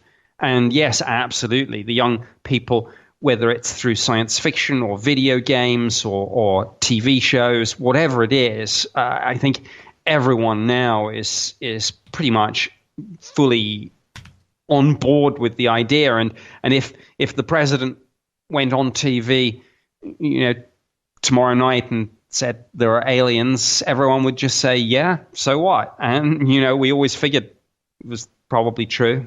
Yeah. Now what? Do you think it would be the same in the UK, that kind of reaction, as here in the United States? Yes, I think so. I think so. And maybe it's a generational thing, but I'm a little bit more optimistic. I think even the older people would probably be fine with it now. I really don't think that we are any longer in the era, if indeed we ever were, of panic in the streets, run for the hills. Yeah, I've often said, if you're in Tucson, right? Okay, so over in Tucson, the 10 freeway, right? It's right there, the 10 freeway going up to Phoenix. And if a UFO came down and blocked the 10 freeway and blocked traffic, you would have about 10 minutes of people in amazement. But after that, you're going to have people getting out of their cars going, get this thing off of the freeway, right? We've got places to go. And I think it would be like that. I really do. Let's go back to the phones. Hi, you're live on Fade to Black. Who's calling? Scott, how are you? Hi, Scott. Say hi to Nick. Hi, Nick. How are you, sir? Fine, thank you. I have to admit, I'm the guy that started the Pope thing to stay. Oh, that was you? Okay. That was me. All right. Fair enough. Nick, What do you have for Nick? I have a fair question for you. And Nick, you said you're an atheist. And yes. I can understand everybody has their own opinions on what goes around in this world. But let me ask you something. The human anatomy, what do you think had designed that? Evolution. Nope. Evolution from what? Evolution starts from somewhere. Okay. Well, Scott, where are you going with this? Believe me, I love the question, by the way. Where are you going with this? Well, I don't mean to offend anybody, but everything has to start from somewhere. The flesh comes from somewhere. It just doesn't pop out of thin air. Even if it's evolution, where did evolution start? Are you asking Nick? Okay, Nick, you know what? The atheist in you, Nick, I would love to hear this answer. Go ahead. Well, I don't think there are answers, and I think even science says that we don't yet fully understand the mechanism and process by which life first arose, any more than we really understand how the universe was created. People talk obviously about the Big Bang, and then people say almost as a philosophical point, but what came before the Big Bang? But if the Big Bang was the point at which not just space but time came into existence, then even the word before is meaningless.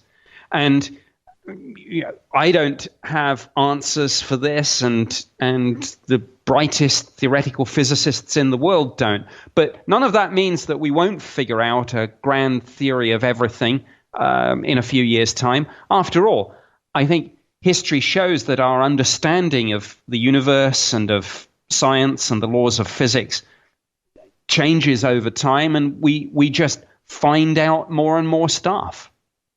There you go, Scott. And see, the thing is, now, if you would have asked me that question, I would have said, okay, ask me the same question. I'll give you my answer.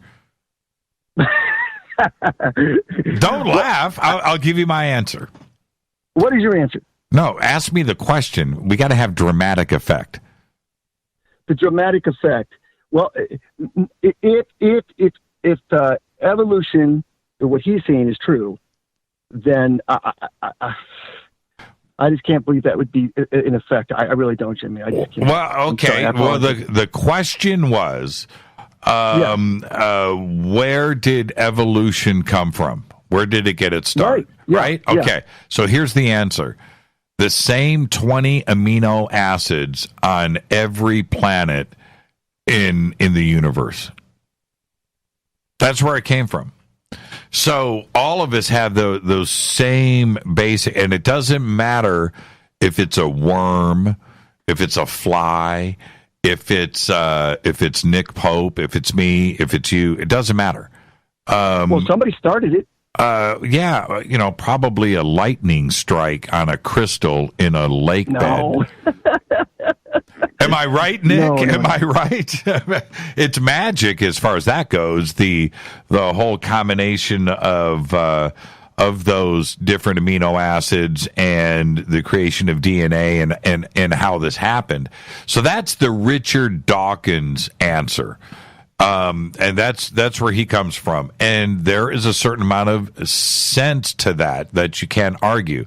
Me, I take it from another thing, and Nick and I talked about this the other night. I think there's something out there very smart and very intelligent that has been around forever, since before our universe, and was out there creating other universes, and it's gotten really, really smart over hundreds of billions of years, not just 15 billion years. And life is created all the time, and they have fun with it because they're really smart, and it's beyond our intelligence. Now, is that God? I don't know. But that's the thing. I agree, but there's some sort of creation that is creating all this, and it goes back to something. Well, who created? Maybe our human minds can't understand that, and I get it. Well, then who created God? That's the whole thing. And now, see, who created that? Who created that? Who created that? Who created that? Right. And so that's where Nick comes in and says, "See, I'm right." You can say it now, Nick. Well, no, I mean, I'm the first one to admit that I don't have all the answers. But here's an interesting philosophical point, and I think it was pretty much the point that you just made. But let's suppose one day, and people have tried to do this, but let's suppose one day that we do create life ourselves in a test tube, or maybe artificial intelligence, a machine that becomes self-aware. Now, we created that life, but does that make us a creator with a capital C? I would say no. I would just say that it's us being smart and doing stuff. It's not going to create a soul. Well, okay, so Scott, you have to then, I'll pose this to Nick, and even Scott, you can jump in. But Nick, going back to the ancient aliens theory, do you postulate that UFOs and aliens were confused with gods in history? I don't necessarily think that. I mean, I do not 100% sure know that we've ever been visited. I mean, I simply don't know. As I've said before, we don't, in the British government, we don't have a spaceship hidden away in an Air Force hangar somewhere.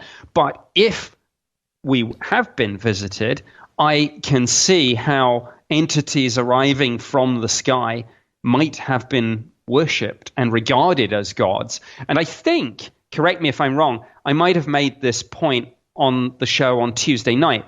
I think I discussed the classic Arthur C. Clarke quote that any sufficiently advanced technology is indistinguishable from magic. That's right. I would take that a step further and say any sufficiently advanced civilization is indistinguishable from God. Right. I mean, what if, as I say, what if a theoretical physicist at a place like the Large Hadron Collider creates a universe in that particle accelerator? What if someone creates life in a test tube? What if we build a machine so powerful it becomes self-aware? And as for a soul, well, I don't know that there is such a thing. We regard ourselves as self-aware and conscious, but debates about the split between brain and mind have been going on almost since the dawn of time. Well, what's your opinion then? When we die, do we just achieve our part of evolution and just turn into dirt? Yep, that's it. So make the most of it while we're here. This is it. Life is not a rehearsal. And that is where I disagree. I think the soul lives on into a different eternity, maybe a different dimension. And if you didn't do your right justices here on Earth, I think it comes back to you learn your lesson. Yeah, there you go, Scott. I hope you're right. Yeah, I hope you're right too. I really do. But see, this is what's great about the both of you and myself. That's why God invented vanilla and chocolate ice cream, so we can all have choices. Hey, Scott, enjoy the rest of your night, my friend. Thank you so much. Hey, and it's a pleasure talking to you too, Nick. You guys have a great night. Yeah, you too, Scott. You too. Yeah, thank you. So, but Nick. But this just shows you why this workshop that I'm going to be doing at Contact in the Desert is, I think, going to be a little bit lively. Yes, it is. And I enjoy these conversations because for me, I'm in the middle. I don't know which way I would fall on this fence, right? And I enjoy these conversations. But let me ask you, when we have those out there, and some are friends of ours and yours, that have had near-death experiences or have died, and have been brought back to life, and they share these experiences, what do you think's going on there? I mean, that's a real experience. Probably some sort of vivid hallucination in an oxygen-starved brain. That lasts for 30 minutes? That then kind of takes its fuel from the particular individual's cultural background, right, their belief system, right, etc. So it doesn't surprise me that people who say, are critically ill, perhaps through some combination of oxygen deprivation and drugs and wishful thinking, see a light. The adrenaline rush at the moment of dying would probably be so extreme, right? As far as what you're talking about here, a hallucination or something, because it would be like an electrical shock like you've never had in your life.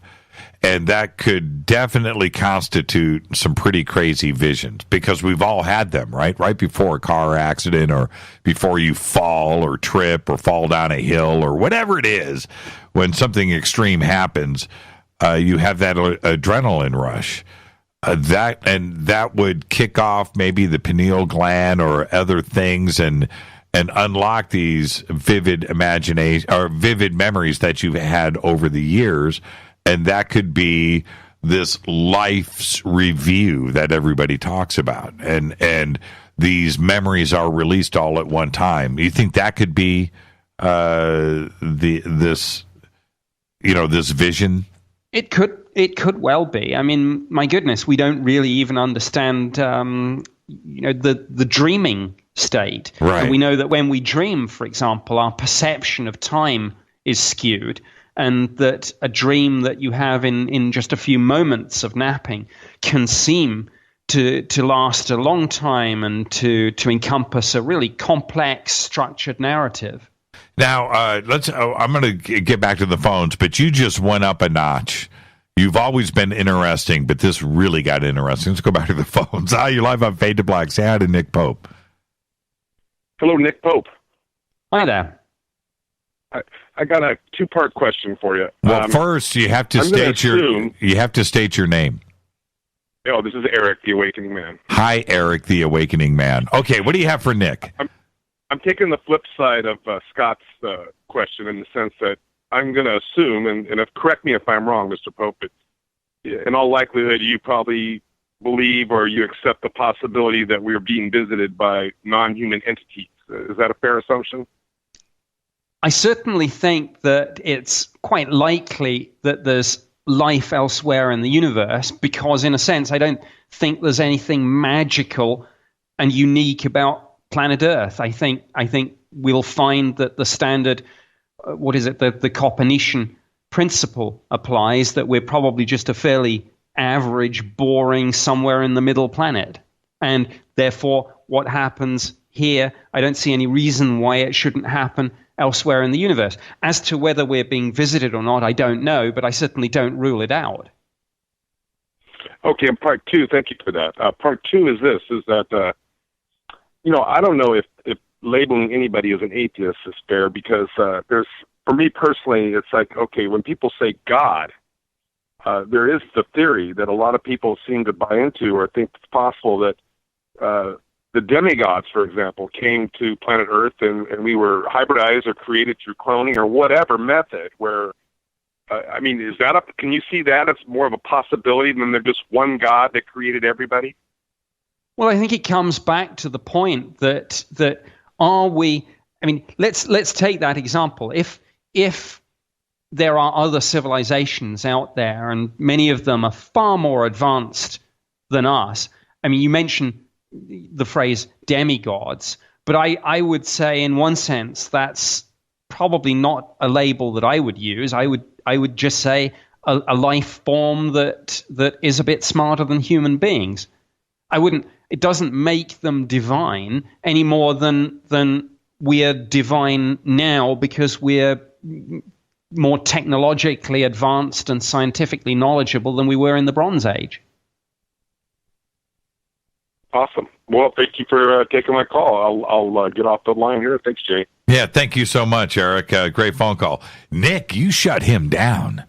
Well done. No, that's not. I don't think I shut him down. I mean, hopefully I answered his question and told him what I thought. Well, see, and it's not my intention to shut anyone down. I'm just playing. It's not my intention. It's not my intention to tell anyone what to believe. I'm just telling you what I believe. Wait till you see him at Contact in the Desert. He's 6'8". So I think I've introduced you to him before. But this is, and you're absolutely right, your presentation at Contact in the Desert on this subject will be a lively one, because the people that listen to this show are completely open-minded, right? And I push that agenda every single day. Listen to everybody. Not everybody's going to agree, but let's get together here. Let's talk about it, and let's have some fun. And when it comes to religion, that and you throw UFOs and aliens into the mix, you have the most extreme opinions. And that's it. And people are going to believe what they want to believe. I've got time for one more phone call. Hi, you're live on Fade to Black. Say hi to Nick Pope.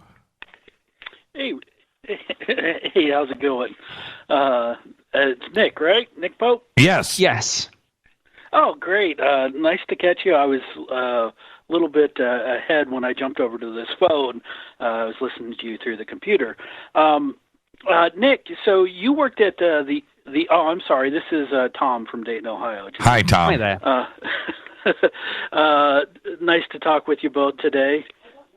Okay, we're up against a network break here, Tom. So, what's your question? Yeah, so Richard Doty called in Jimmy Church a while ago, and he was the disinfo guy here.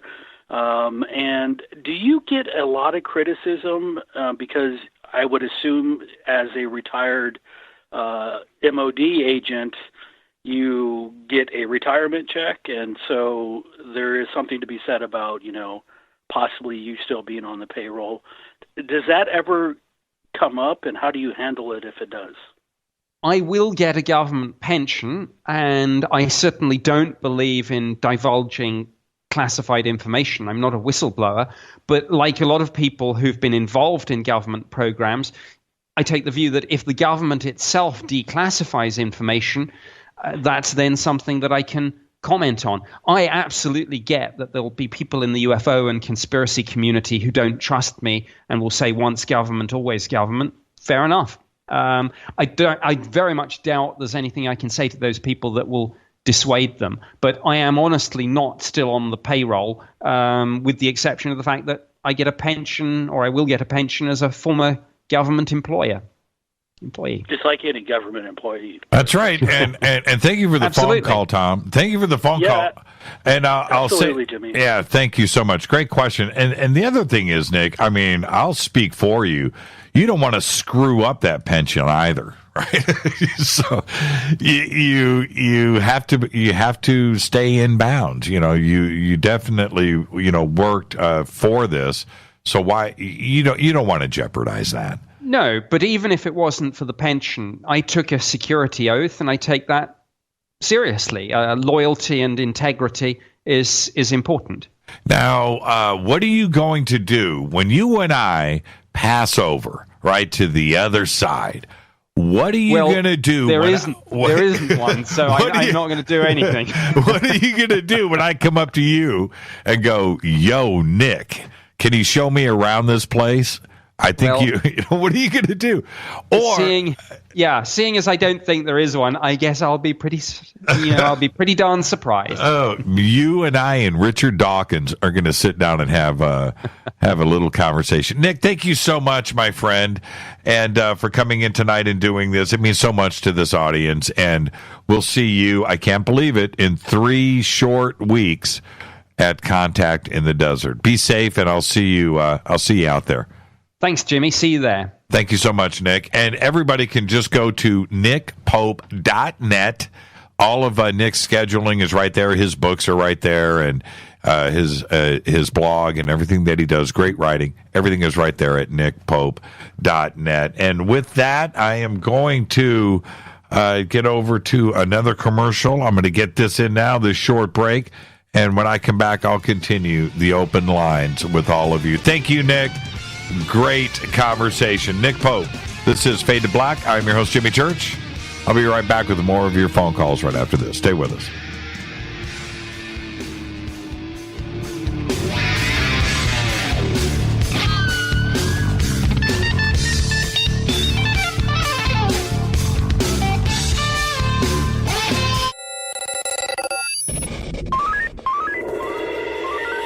Way out here, we listen to Jimmy Church.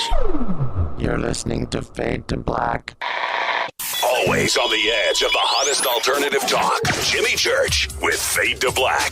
KGRARadio.com. ¿Qué tal, mis amigos? Yo soy Mario Carson, el tiburón, y los invito para que escuchen a mi buen amigo Jimmy Church Radio. ¡Claro que sí!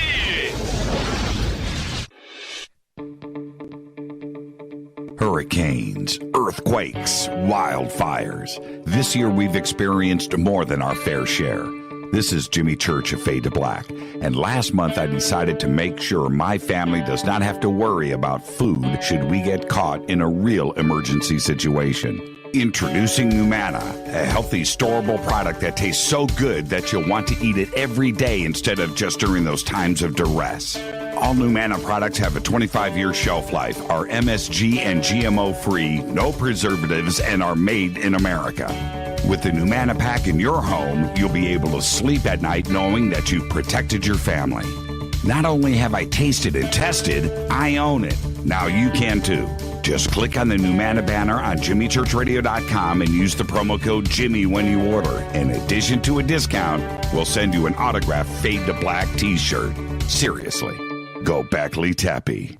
Do you worry a lot? Whether you're a college student, busy professional, parent, or grandparent, ongoing stress and elevated levels of the stress hormone cortisol can rob your memory, your health, and your future. Now you can combat the effects of stress and anxiety while improving your memory and recall at the same time with the dietary supplement Calm and Clever. Studies show that the ingredients in Calm and Clever reduce cortisol by as much as 30% in 1 to 2 weeks. Call 1-800-758-8746 or calmandclever.com.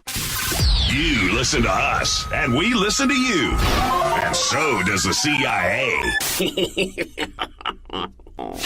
KGRARadio.com.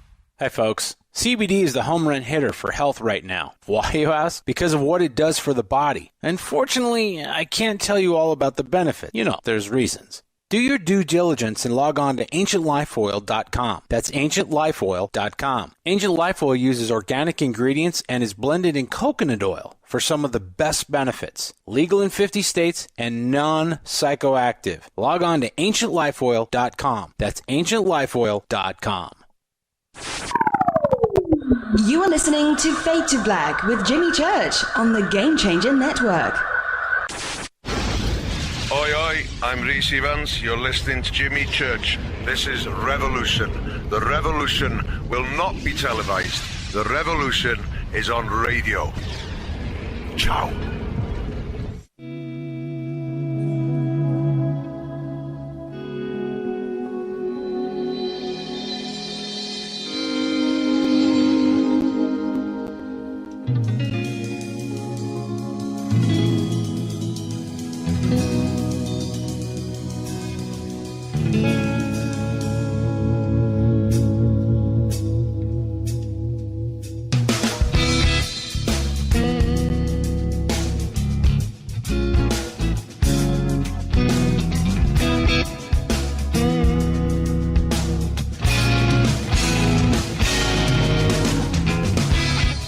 Welcome back, Fade to Black. Thank you, Nick Pope. That was great. That was great. I've got my opinions, though. You know, and it goes back to my point, which is, oh, by the way, this is Fade to Black. I'm your host, Jimmy Church. You can follow me on Twitter at JChurchRadio. Head over to Onstellar, alpha.onstellar.com. Get registered over there. I have no idea how many FADERNIGHTs are over on Onstellar, but it's certainly a couple of thousand. And all of you messaging me at the same time. I'm trying to keep up, and you guys can see that. But you can go over to Onstellar. We're going to figure out and have a chat solution over at Onstellar so we can do that. But in the meantime, you're more than welcome to message me over there. Certainly Twitter at JChurchRadio, and either of our chat rooms over at Spreaker or KGRA The Planet. I have my opinions about all of this, and Richard Dawkins, who will never be on this program. He's welcome to come on this program, but he wouldn't want to hang out here. But the point with all of this is, and I want to stress this, I love our community, and we can all sit around and debate all of this. There's no reason for an atheist to be offended. There's no reason for somebody that believes in a God or whatever thing that you do should be offended. If you are into spirituality, and don't confuse religion with spirituality, it's two different things. And you can do nearly all of it at the same time, too, as well. I know that sounds weird. That's kind of like me. Somebody just called me agnostic. All right, let's go to the phones. Hi, you're live on Fade to Black. Who's calling? You're live. Oh, hello. Are you talking to me? Yes. Hello? Yes. Who's this? Hey, Jimmy. My name is Dale. I've been listening to your radio show for a couple of months now, and I love it. And I took your advice and went on to Onstellar. Oh, you did? Good. And so, yeah. And there are a couple of friends I talked to about it, and the first guy asked me, he's like, well, what's their business plan to stay in business? They don't do ads. They don't do data mining. And I was like, I really don't have an idea about that. Yep. So I thought I would ask you about that. We're broke.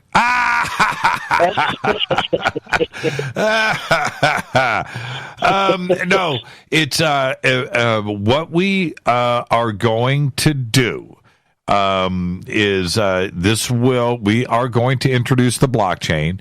And as you know, when you go to your profile page and you click on your profile page, which I'm going to do right now in real time here, and you scroll down on the left-hand side, and you will see your wallet. Okay, you've got a wallet there, and you can see the Onstellar tokens. Now, this isn't Bitcoin or cryptocurrency. This is a token. The token has value.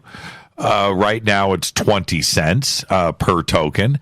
But when you sign on to Onstellar and you register, and if you use a referral code, if you don't use a referral code, you've got 10 tokens. If you use a referral code, you're given another 15 tokens. So you'll have 25 tokens to start with. But it is a token-based economy. So we're going to have the blockchain built in, and the more activity that is done on the site, upvoting, downvoting, comments, creation of material and videos and articles and things like that, the more that you do things on this, and the more people that we have there, the more comments and posts and things that are created, the blockchain creates more tokens, and that goes back into the economy. And you are rewarded for your comments, for your upvoting, if you write an article or whatever that you do, that stimulates the economy. It's just like a little town in the Midwest. You've got a main street, and you've got a barber shop and a couple of restaurants. You've got a general store, and you've got things, right? And you've got a farm outside of town and a ranch. That all feeds the little economy that's in this town. That's what Onstellar is. That's why you're not going to see advertising, and that's why you're not going to see outside influences. You're not going to see a corporate structure come in and try to manhandle you or anything like that. And that's what it's based on. And all you have to do is go and register, and you can start participating in the economy. We're going to get the blockchain in here as soon as we clear out of the beta stage, and we know that everything is running and cool, and there you go. And that's it. It's nothing more than that. It's not a big secret. Okay. Yeah. There's a couple of other kind of what I call them alt-tech that are taking that approach. So, like Gab is doing that. Yeah, it's the I believe future. Minds does that also. Yeah, it's the future of everything. And if Facebook was smart, if YouTube was smart, and everything, I'm talking about Netflix or anything out there, they would look at this as Internet 3.0 and move into this type of structure with the blockchain. They should all do it, and the technology that everybody is based on right now is the technology that was developed for this type of economic system and basis for the internet. That's from 1995. You know, this is 2018, and we will figure this out on our own. And one thing is for sure, is that the internet and those that use the internet have figured out something. They don't like being data mined. They don't like their data being sold. They're tired of looking at advertising, and they're tired of selective advertising focused at them when it feels intrusive. There is nothing, you know what's creepy to me? And your name was Dale or Daryl? Dale. Dale, okay. You know what's creepy to me is last week I'll give you a perfect example. Last week, Rita and I bought some furniture for a family member. Okay? And we literally were in the car, and we were thinking about going to a few different places. And so we looked up this piece of furniture, on the net. And, so we could go to the closest place and go and get it, or buy it, and have it delivered. Later on that afternoon, a few minutes after doing the search, right, suddenly this furniture is now in our Facebook news feed. And it took minutes. It's like the most offensive thing, and we're done with it. What? Suddenly we need this furniture? It's like, and it's like that. And I don't need that in my life. I don't need that kind of big brother action, Dale. And so you're not going to see that on Onstellar, I can promise you. Have a great day, man. Go ahead. Another big issue is that people are being, deplatformed and censorship. Yes. All of a sudden, censorship stuff, I think, is probably a concern some of my friends have. Yes, and you're not going to have that over on Onstellar. Just as long as everybody's got a moral compass. And if you stay inside of what you would normally do or say, you stay inside of those boundaries, you can do whatever you want on Onstellar. And think about that. There's not going to be, that doesn't mean, oh man, it's freedom of speech, no censorship. All right, I'm going to do pornography, and I'm going to post that up it ain't that kind of party. That's not what I'm saying when I say no censorship. Yeah. Stay inside of the boundaries. This is, I don't have any problems with somebody that doesn't necessarily have an interest in the paranormal or the supernatural or UFOs, but they want to come over and hang out and learn, and they start a profile page and they want to post stuff about crocheting or golf.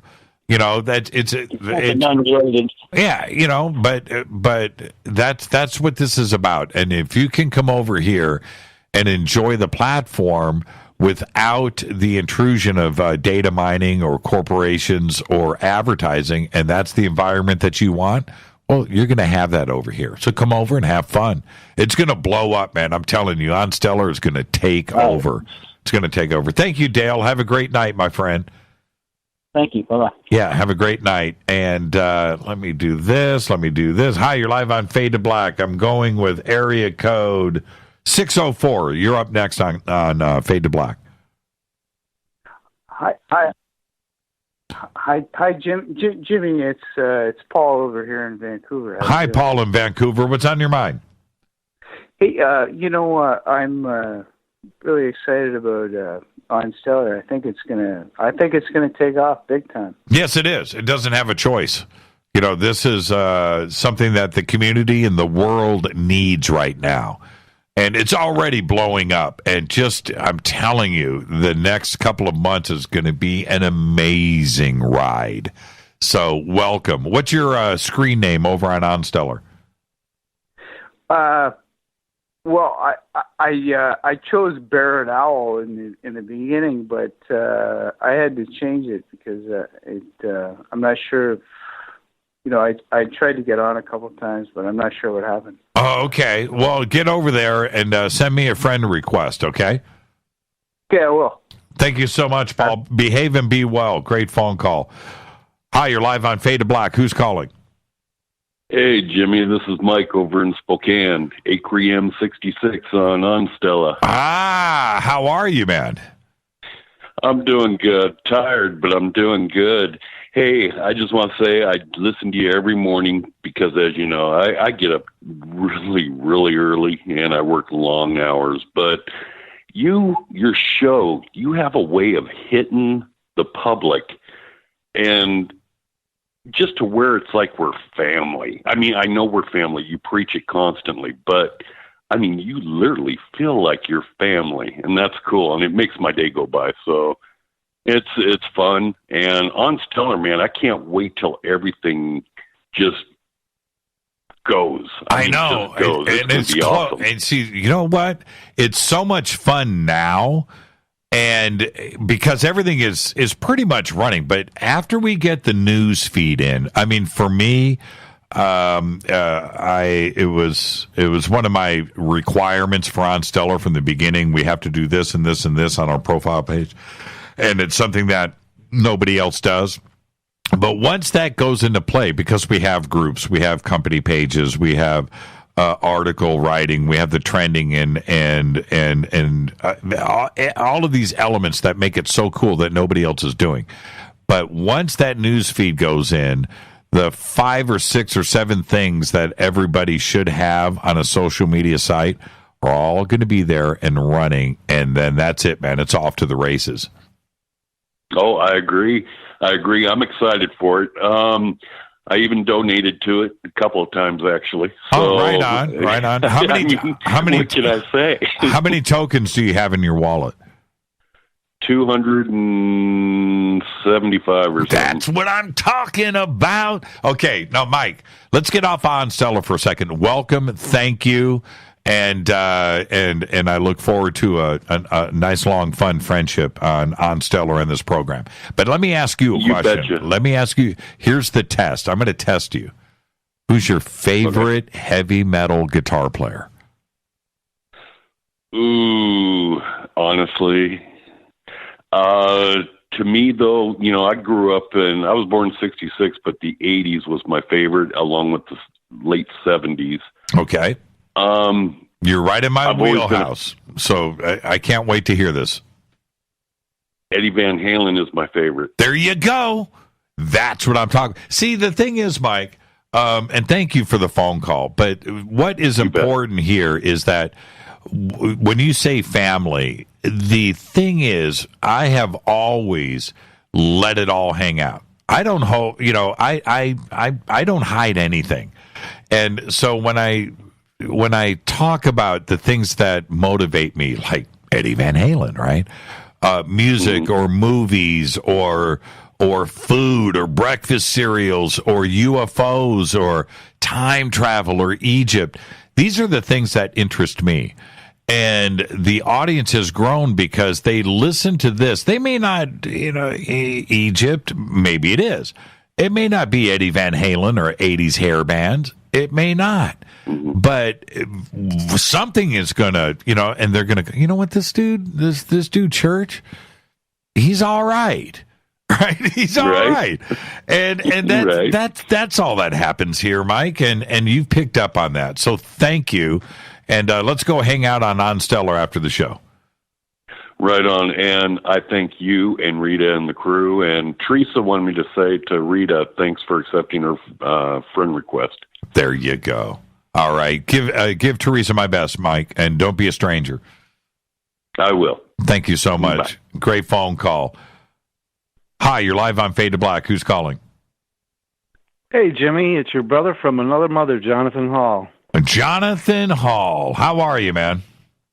I'm good, sir. How are you doing? It's Thursday night, man. It's Fader night. Had Nick Pope in here. Right. You got Jon Rappoport. That's the answer. Anyway, listen, I want to thank you so much.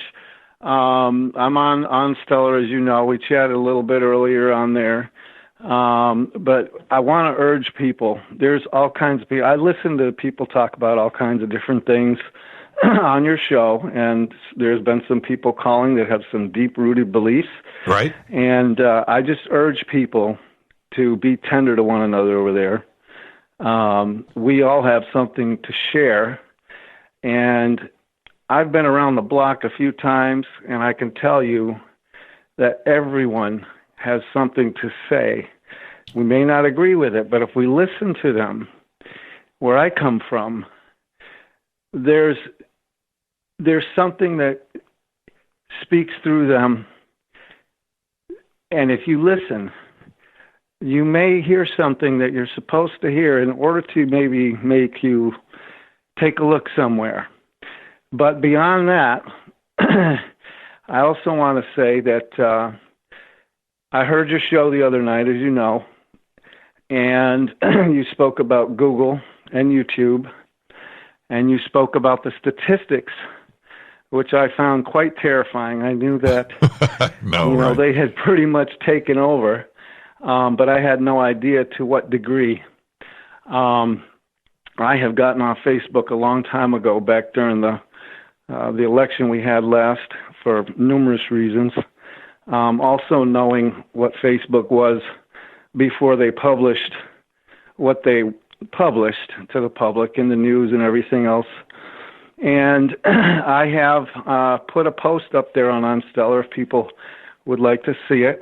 It's kind of a crazy title, but it's the title makes the poignant point of just how personal they get with you and your family, your kids, and how they cannot wait for you to put that little phone in their hand so they can start getting on there.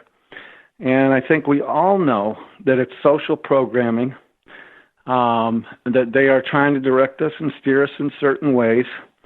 If they don't know that, they're not paying attention. I've been called paranoid. I also reply, well, if you're not paranoid, you're not paying attention. That's a cliche that's been going around, but there is so much truth to that. I just want to say thank you and keep doing what you're doing. I'm afraid to say you have a new star on your show named Mika. Yeah, he's amazing, yeah.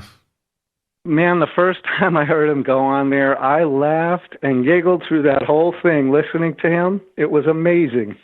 He totally upstaged you and Nick, by the way. And so you better move over. There's a new kid on the block. That's exactly right. That's I. You know what? Getting upstaged by Mika is what life is all about. That's that's it. I mean, if you really think about it, there is always in an evolutionary process in anything, right? Think about the guitar players from the 50s and look at these kids today playing guitar, man. Go check out, have you checked out Bumblefoot? And you go watch him and you're just like, wait a minute here, man. Stop the bus, right? This is what's going on today. And so you have this, who would have thought that Eddie Van Halen could have been improved upon, or Steve Vai could have been improved upon, or, you go back Jimmy Page or Hendrix and how could these things improve? But they all do. And it's the same thing with knowledge or basketball. Who could have gotten better than Jerry West? Well, then along comes Michael Jordan. Who would have been better than Dr. J, right? And Michael Jordan comes along. Then you got Kobe Bryant, and now we've got LeBron James, or whatever. Things get better and better and better and better. And so today, Mika, 9 years old. If I get shown up by Mika, bring it. I love every second of it. Thank you so much, Jonathan. One last thing, and I'm going to get out of here. Sure. Mika is the future. He not just the future. I'm speaking for children in general, and this is why I feel so strongly about some of the things that I have to say, be it on Onstellar or just communicating with you. Right. Is that the kids are our future. And we need to protect them from those that would love to take over our world. And that's all I have to say about that. And we have to do what we have to do in order to make their future possible. A free future. God bless, Jimmy. All my best now and forever. Thank you so much, Jonathan. Great phone call, my friend. All right, sir. Bye-bye. Have a good night. And he's absolutely right there. I've got time for one more phone call, then I'm going to comment on this after the break. Hi, you're live on Fade to Black. Who's calling? Oh, this is Mike from Montana, Jimmy. What's up? Hi, Mike from Montana. Are you like my fourth Mike phone call tonight? What are the odds of that, right? How are you, Mike? What's going on? Pretty good. Hey, I wanted to ask one quick question about Onstellar, and then I wanted to ask you something else. But on Onstellar, when I'm trying to upload some of my videos, is there a size limit, maybe? Some of them are about 4 minutes long. Well, what I would do for now, if the videos are up on YouTube, just use a YouTube link.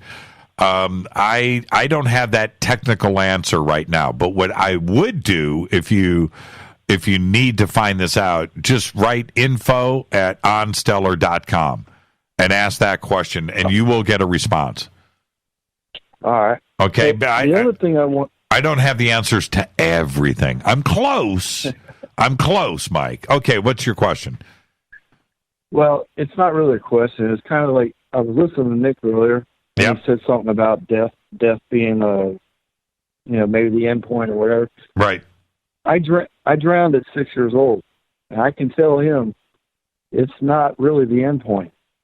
I was 6 years old. I drowned in the river, went 300 and some yards underwater, and was lucky that I actually got pulled out by the person that encountered me. And but I was probably without a heartbeat, no breathing for 7-8 minutes. And during that whole time, yeah, there is a light. I saw that too. But what really got me was, even at 6 years old, I had never heard of any of this stuff before. At 6 years old, my life went backwards at the moment that I realized there was no turning back. I done sucked in the water. I couldn't. It was fading fast, But my life, every day, the highlights of every day of my life, all the way back to my birth, it amazed me. That's what really amazed me. It's like, if that was a hallucination, how could you do that as a 6-year-old? You know what I'm saying? Because there's no, like people say you're influenced by all these things as you grow older. I had no influence. I didn't even understand what was about to happen. I knew I was going to probably die, but I didn't realize the experience. And for 7 minutes, I went through this whole experience. And when I finally regained consciousness, the first thing I said was, "Why did you bring me back?" Right. And it was like they all looked at me strangely, and I was probably pale green color. And I was like, where I was perfectly happy. And I came back, and I was like, somebody messed up here. I'm not supposed to be here, not with you all. and it seemed like I got booted out of the, like on Survivor, you get booted off the island. It really kind of, for a long time, I don't want to say depressed me, but I just didn't feel like I belonged here. You know what I mean? Because of all that experience that I went through during that 7 minutes, which seemed like an eternity. So I don't know. I don't know if Nick's right about it being the end. I just think I'm not religious. I don't go around with the Bible in hand and all that. Right. But I know there's something beyond this. I don't know exactly what it is. I got a taste of it.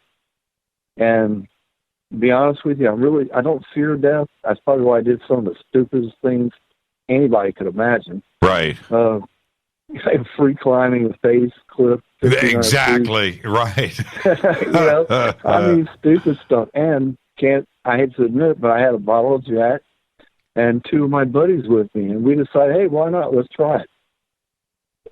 So, I mean, crazy stuff like that. But I never feared death from 6 on, even to this day. I've been in car wrecks that would have killed most people. I flipped the car 17 times, hit a culvert, jackknifed it, and what it did is it slammed through a stone column at the end of this man's driveway. They went through the driver's side, and I was on the passenger side hanging on to a strap with 2 threads holding on to the door. And if it had broke loose, I would have been over in the middle of that stone pile coming through. But I walked away from that wreck without a scratch. It actually freaked the priest out who showed up to give me last rite. Because I walked away like, okay, I wrecked my car, but I'm still here, and didn't have a scratch on me. And the farmer that owned the property, he saw it. It was at nighttime, so he saw the car lights and all. But he looked at me and he said, "You have not even a scratch." And he had to break a window out for me to actually get out of the car. There was no hood, no trunk, no door on the driver's side was gone after the last impact. The seat went through the back window after the rocks piled through. The motor was laying about 300 yards with the tranny probably 100 yards away. The rear axle was at the beginning of it all, about 300 yards back.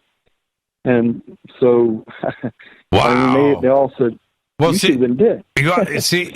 And that's, Mike, I want to thank you for the phone call. I got to break to a commercial, but what's really cool is that you went through that experience, and then when you hear something, like Nick, you know that there's something else out there, I'll talk more about this when I come back. This is Fade to Black. I'm your host, Jimmy Church. It's Fader Night, Thursday night. I'll be right back. More of your phone calls are next. Stay with me.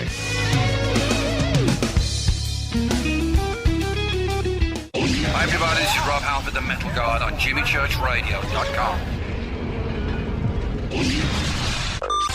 This is KGRA Digital Broadcasting Station, Salt Lake City, Utah, Van Buren, Arkansas.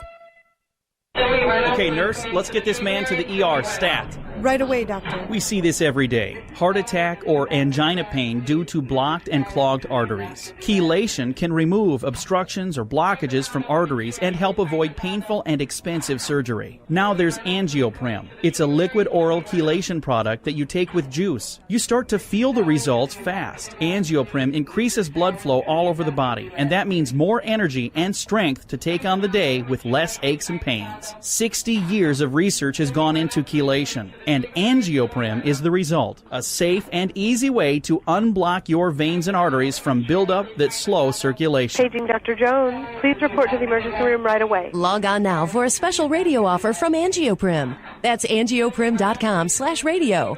ANGIOPRIM. Angioprim.com/radio or call 877-882-7221. That's 877-882-7221.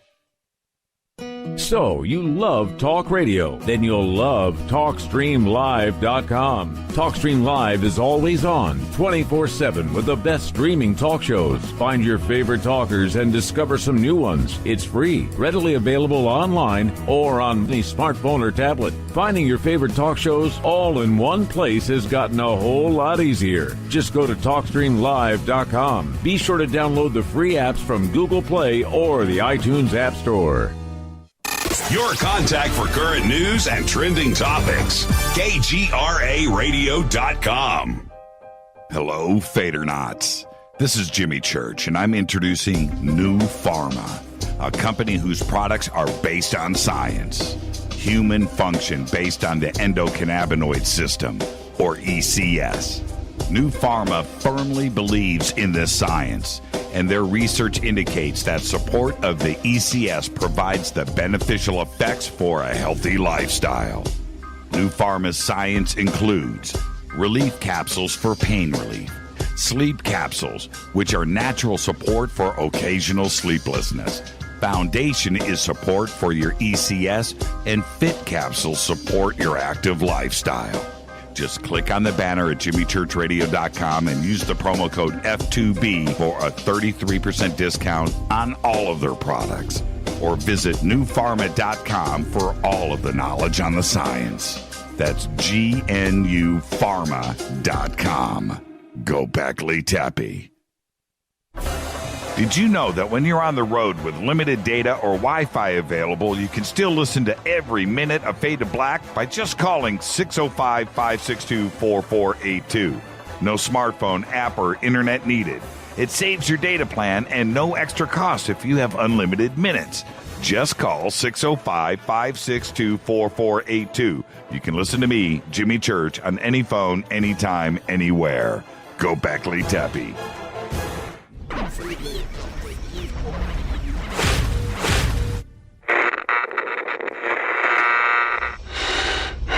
You want to know a secret?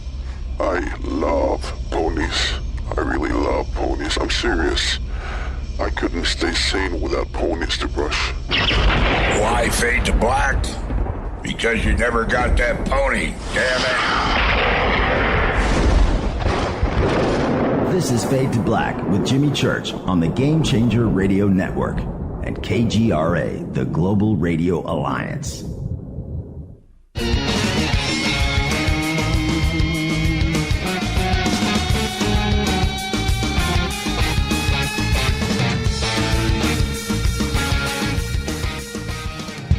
All right, welcome back. Fade to Black, Thursday night, Fader Nights. Open lines all night long. Had Nick Pope in taking phone calls earlier. Thank you, Nick. That was great. Jon Rappoport. Great phone calls tonight. Mika in from the United Kingdom. And let's go back to the phones. Hi, you're live on Fade to Black. Who's calling?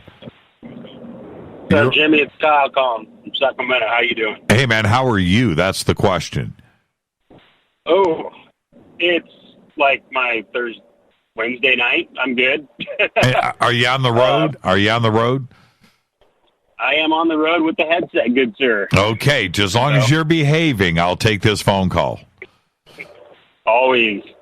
So I've been curious because I've seen the news on Black Vault about the AAWPS or whatever it was that might have actually been ATIP instead. Yeah, ASAP.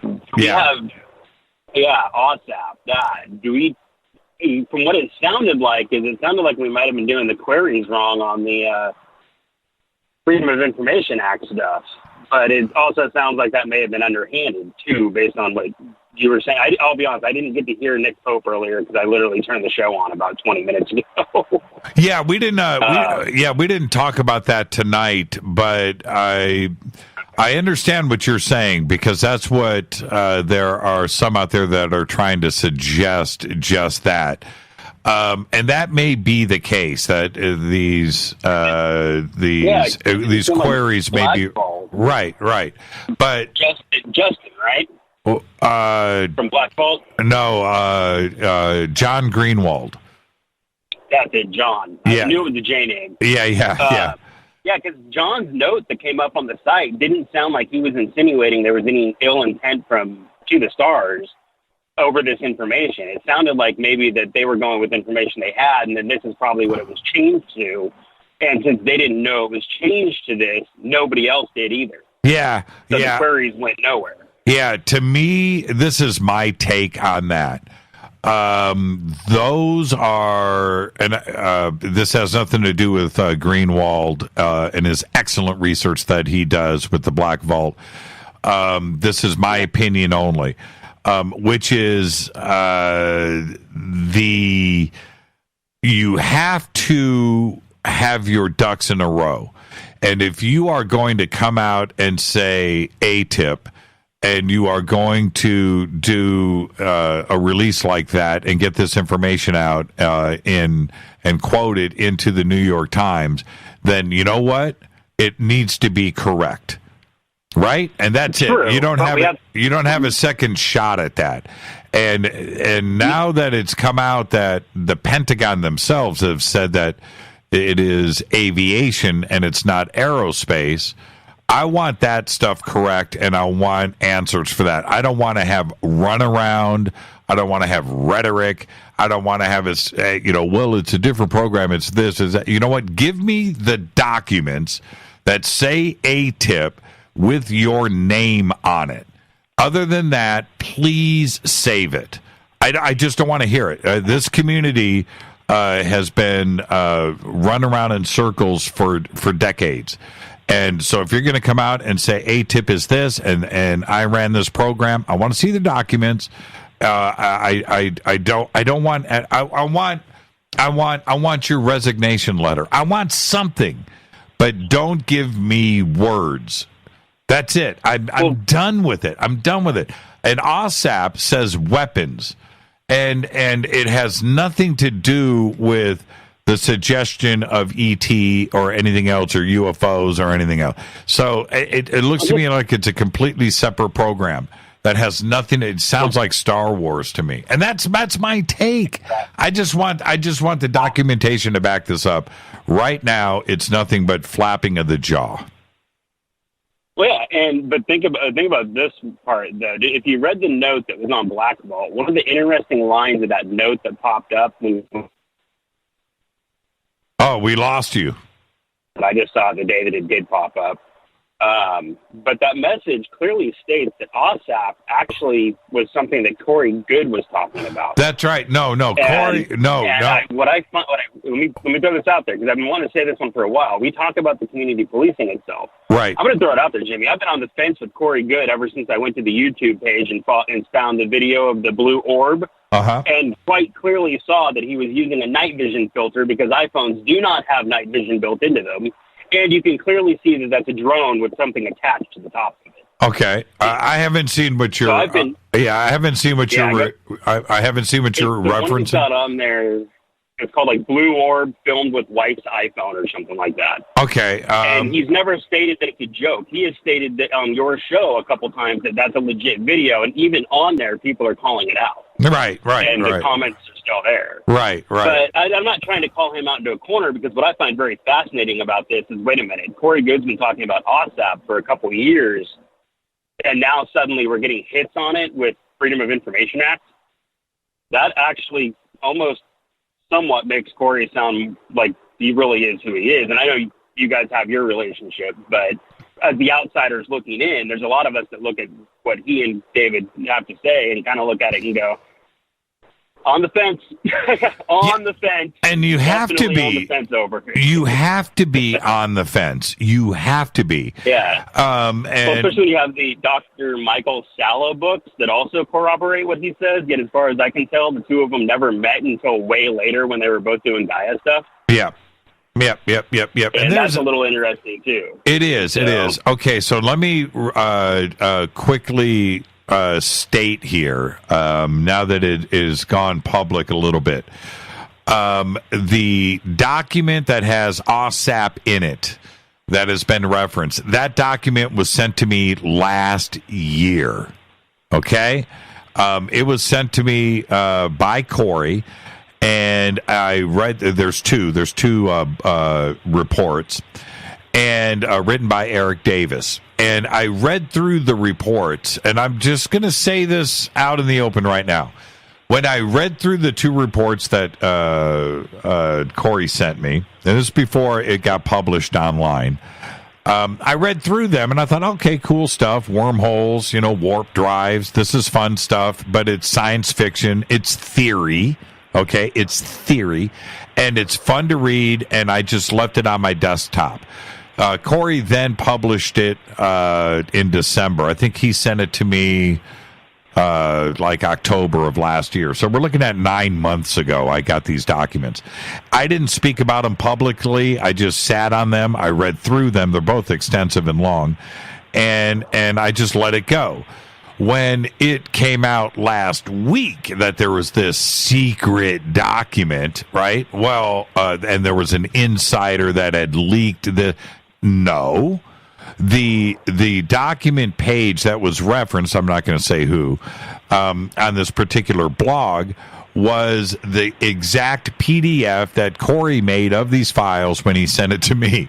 And it's like, wait a minute. And the cover of the document says, for release, right? It's not secret. It's for internal use only. So this had been floating around since 2010 when the document, the report, I should say, was written, and OSAP is referenced in there. But it's not top secret.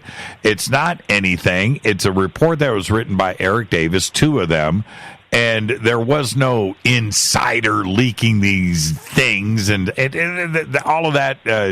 I'm sorry, I just don't buy into that, because I was sent the documents and Corey was given these reports and was told then that these weren't secret, and it clearly states on the cover of it that they are not. So the reference to OSAP, whatever. It's a weapons program that could be Star Wars or whatever, but it has nothing to do with AATIP. And for somebody to say that, and I could be way wrong here, and I've discussed this with Greenwald at length, and Greenwald has his opinion, I have mine, but I don't see anything that has anything to do with anything here. It's just something that's in an unclassified report that was written by Eric Davis, and that's the end of the story. It has nothing to do with AATIP. And I still have my issues with AATIP, and that's the end of it. I think it's great that Corey found these. He was given them, and that he chose to post them online. And they've been out there for since December, and it's nothing secret, and there's nothing crazy about it. It's two reports written by Eric Davis. the note on Greenwald's webpage came up, made it sound like he got a hit from a Freedom of Information Act request about OSAP, and that's where his information was coming from, not from something posted online back then. Yes. I could be wrong. No. I need to Okay. reread the note. Now, what you're referring to there is, and this was quite by accident, which is really cool. It's almost the equivalent of stubbing your toe on gold at the river. Yes, Is what it because sounded like. because John, yes, this is what John told me himself, and I don't want to quote him or anything. I can bring him on the show, and he can tell me exactly again, and he can repeat it. But the OSAP happened to show up in another search that he had done, I believe, a couple of years ago. And it happened to be in there. I think that's what he said. And he was like, man, what are the odds of this? How cool is it? I'm like, absolutely right. What are the odds, right? And that's what he's referring to on his site. And I'll have to go back and look. I didn't go to Black Vault and check it out. But he did tell me about this in a phone call last week. And I think we followed up on it. What is today? Today's Thursday. I think I talked to him Monday or Tuesday. I can get John back on the show. Man, I should call him right now. Maybe I should just call him right now. But yeah, pretty cool. So there you go. Finally get my question from Reddit answered by him. Have a great night and be safe driving that truck. Thanks. Yeah, I'm not in a truck. I'm just driving home in the car. Oh, there you go. All right. Thank you. Behave. You guys have a great night. Yeah, you too. Thank you. Hi, you're live on Fade to Black. Who's calling? Yo, Jimmy, what's cracking? Who's this? Hello? Hello? Yes, Hello? You're live. Hey, yo, this is Jordan. Oh, hey, Jordan. How are you, man? What's up, man? How you doing? So who was the best metal guitar player from the 80s? From the 80s. You got to be I'd fast. have to say Mick Mars. I knew you were going to say. Mick I was going to answer for you. Okay, Mick Mars. There you go. What's on your mind tonight, Jordan? What was the last song you listened to? The last song that I listened to today, you mean today, would have been... what did I listen to today?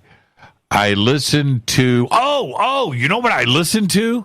And it was incredible. What? I listened to... was Graham Bonnet, number one, his new release. I listened to that.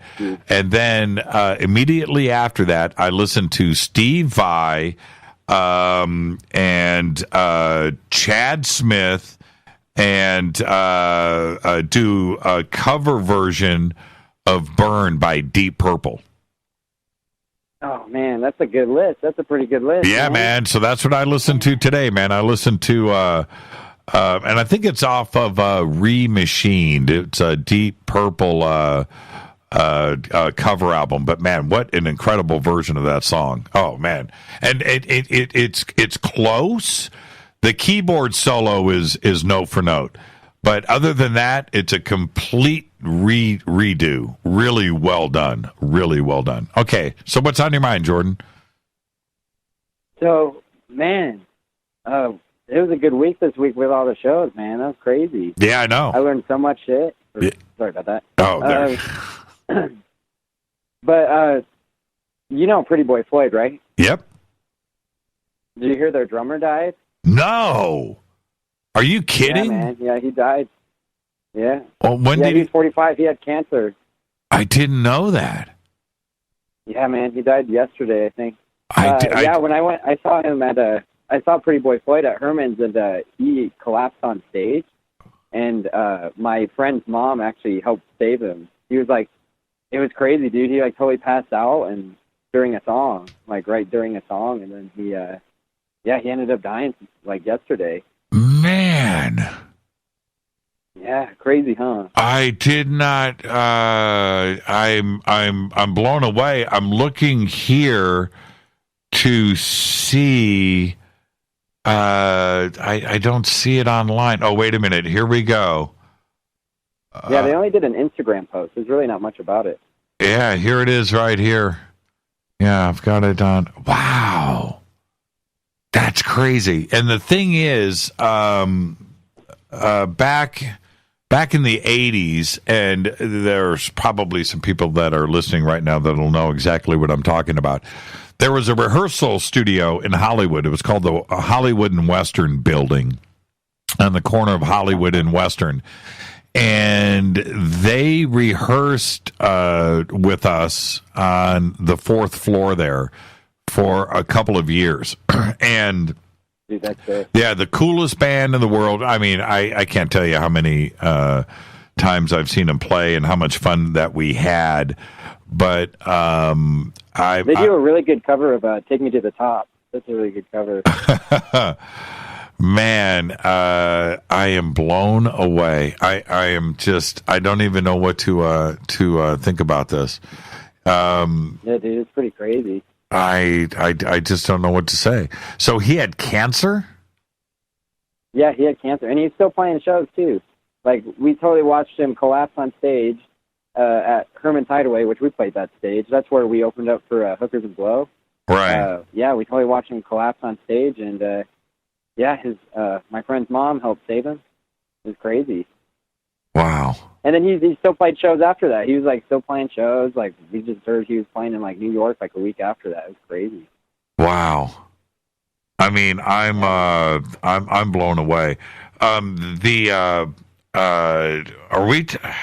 drummer that I remember back then, his name was Carey.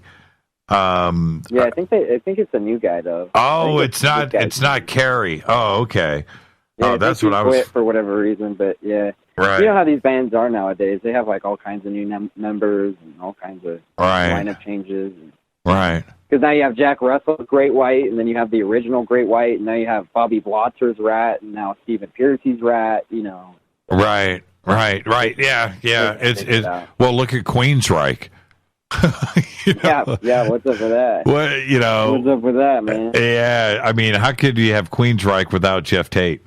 I listened to. That's what I'm saying. Those vocals. I went back to back a couple of weeks ago, and I was listening to the new singer for Queensryche, and I did that first.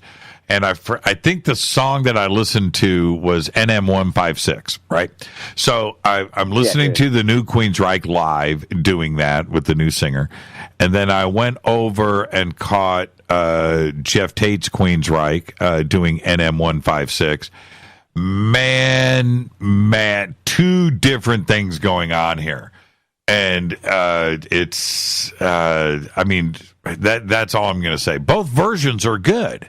You know, in the original Queensryche, you know, you got the band, you know, and it you know, but Jeff Tate is Jeff Tate, and I don't want to I don't want to take anything away from this other singer. I don't know his name, because he's good, but there's only one Jeff Tate, right? There's only one. Yeah, I agree. It's kind of like they're like saying they're going to replace Neil Peart with Mike Portnoy and Rush. As good as that would be.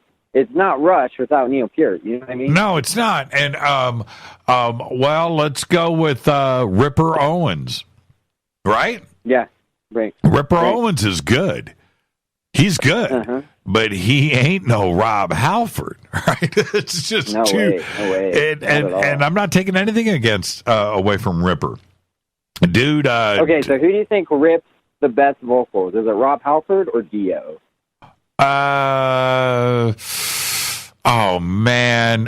You know what? Because you've been all up close and personal. I have. You would know. Yes. I've been right there with both of them, face to face. But the thing is, you're talking about two different styles there. Now, if I was, that's what I mean. Okay, if I was going to say rock and roll, dude, rock and roll. Yep. You got to go Dio. Yep. But if you're going heavy metal, I think the more difficult argument that you get into here is a Rob Halford or Jeff Tate. Ooh, now we're into a zone here. That's rough. That's rough. Man, that's rough. Yeah. I mean, what do you do with that? But I'd say the overall dude, I mean, the overall rock and roll guy, then you got to say Robert Plant, or, you know, you got to go into some different areas there. And it's really, really, really tough. So you know what? And then you know what? I really like Graham Bonnet. And Graham Bonnet. Graham Bonnet's pretty cool. Man. Yeah, man. He's just absolutely incredible. And I've said over the years, what do you do about somebody like Graham Bonnet, who is so melodical, so pure? He diverse too. Well, and go back. You know, he can sing R&B. You know, and you go back to his stuff that he did in the early 70s before Rainbow, and you're like, man, you know, he's one of the best. The late 60s. So anyway, what do you do with these kinds of decisions? I don't know. My heart lies with Rob Halford. When Queensryche came along, that first EP with Queen of the Reich. And I heard that, and I thought, well, there's the greatest singer that ever lived, right? Yeah, and the first Queensryche album, and the second one, The Warning. Oh man. Ooh, man, isn't that good? Yeah, man. He just rips those vocals, though.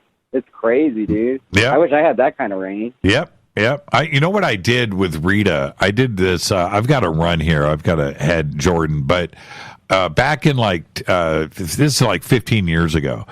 I said to Rita, I said, do you really want to hear a good singer? And we were just debating one day about, you know, music and stuff.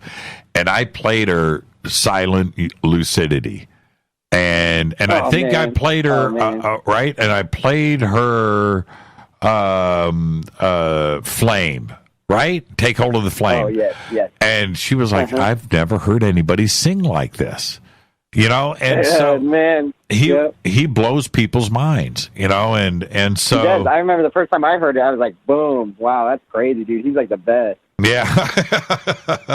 I saw Queensryche open for Kiss in like 1984. No. Yeah, 84, 85. Was it Unmasked Kiss? You know what? You want me to blow your mind? I don't even remember. I went there to go see. Oh, man. I went there. It was the 80s, though, right? It was 84, 85, Long Beach Arena. Yeah. And I went to go see Queensryche. And Kiss had them. They had them so choked back that Queensryche was really low and compressed, but they sounded amazing. And Kiss came out, and it was all loud, you know, and everything. And it sounded like crap. And Kiss really got shown up, man. Hey, Jordan, behave and be well, my friend. Enjoy the rest of your weekend. Go have some fun. All right, man. Before I go, we're playing a show this weekend at the Artery in Fort Collins. Yep. So it's going to be $15. Anybody that's in Fort Collins tomorrow, come check us out, man. It's going to be fun. What if they wear a Fade to Black shirt? Do they get in for free? Yeah, they get in for free, and they get an Infinite Empire shirt. That's what I'm talking about. All right, Jordan, have a great gig this weekend. Take some pictures. All right, man. I'll talk to you. Yeah, will do, for sure. There you go, Jordan, the drummer for Infinite Empire, playing this weekend. You heard it in Fort Collins. Go check it out. All right, I got to get out of here. It's another Fader night. Great night tonight with everybody. Thank you so much. And, of course, I've got to thank Jon Rappoport for his No More Fake Newsroom Live. Then, of course, Nick Pope coming in and manning the phones with me tonight, heating things up. Great conversation. Fade to Black's executive producer is Rita Camarion. Show is produced by Hilton J. Palm, Renee, Dennis, and Bob. Announcers are Steve Harder, Gene Vito, and Mark D. Kovar. Webmaster, Drew the Geek. Music, Doug Aldrich. Intro, Spaceboy. SpaceboyMusic.com. Fade to Black is produced by KJCR for the Game Changer Network, and syndication is KGRA, The Planet. This is broadcast owned and copyrighted 2018 by Fade to Black and the Game Changer Network. It cannot be rebroadcast, downloaded, copied, or used anywhere in the known universe without written permission from Fade to Black of the Game Changer Network. I'm your host, Jimmy Church. Follow me on Twitter at JChurchRadio. Head over to Onstellar, everybody. Until Monday, everybody be safe. Go Backley Tappy.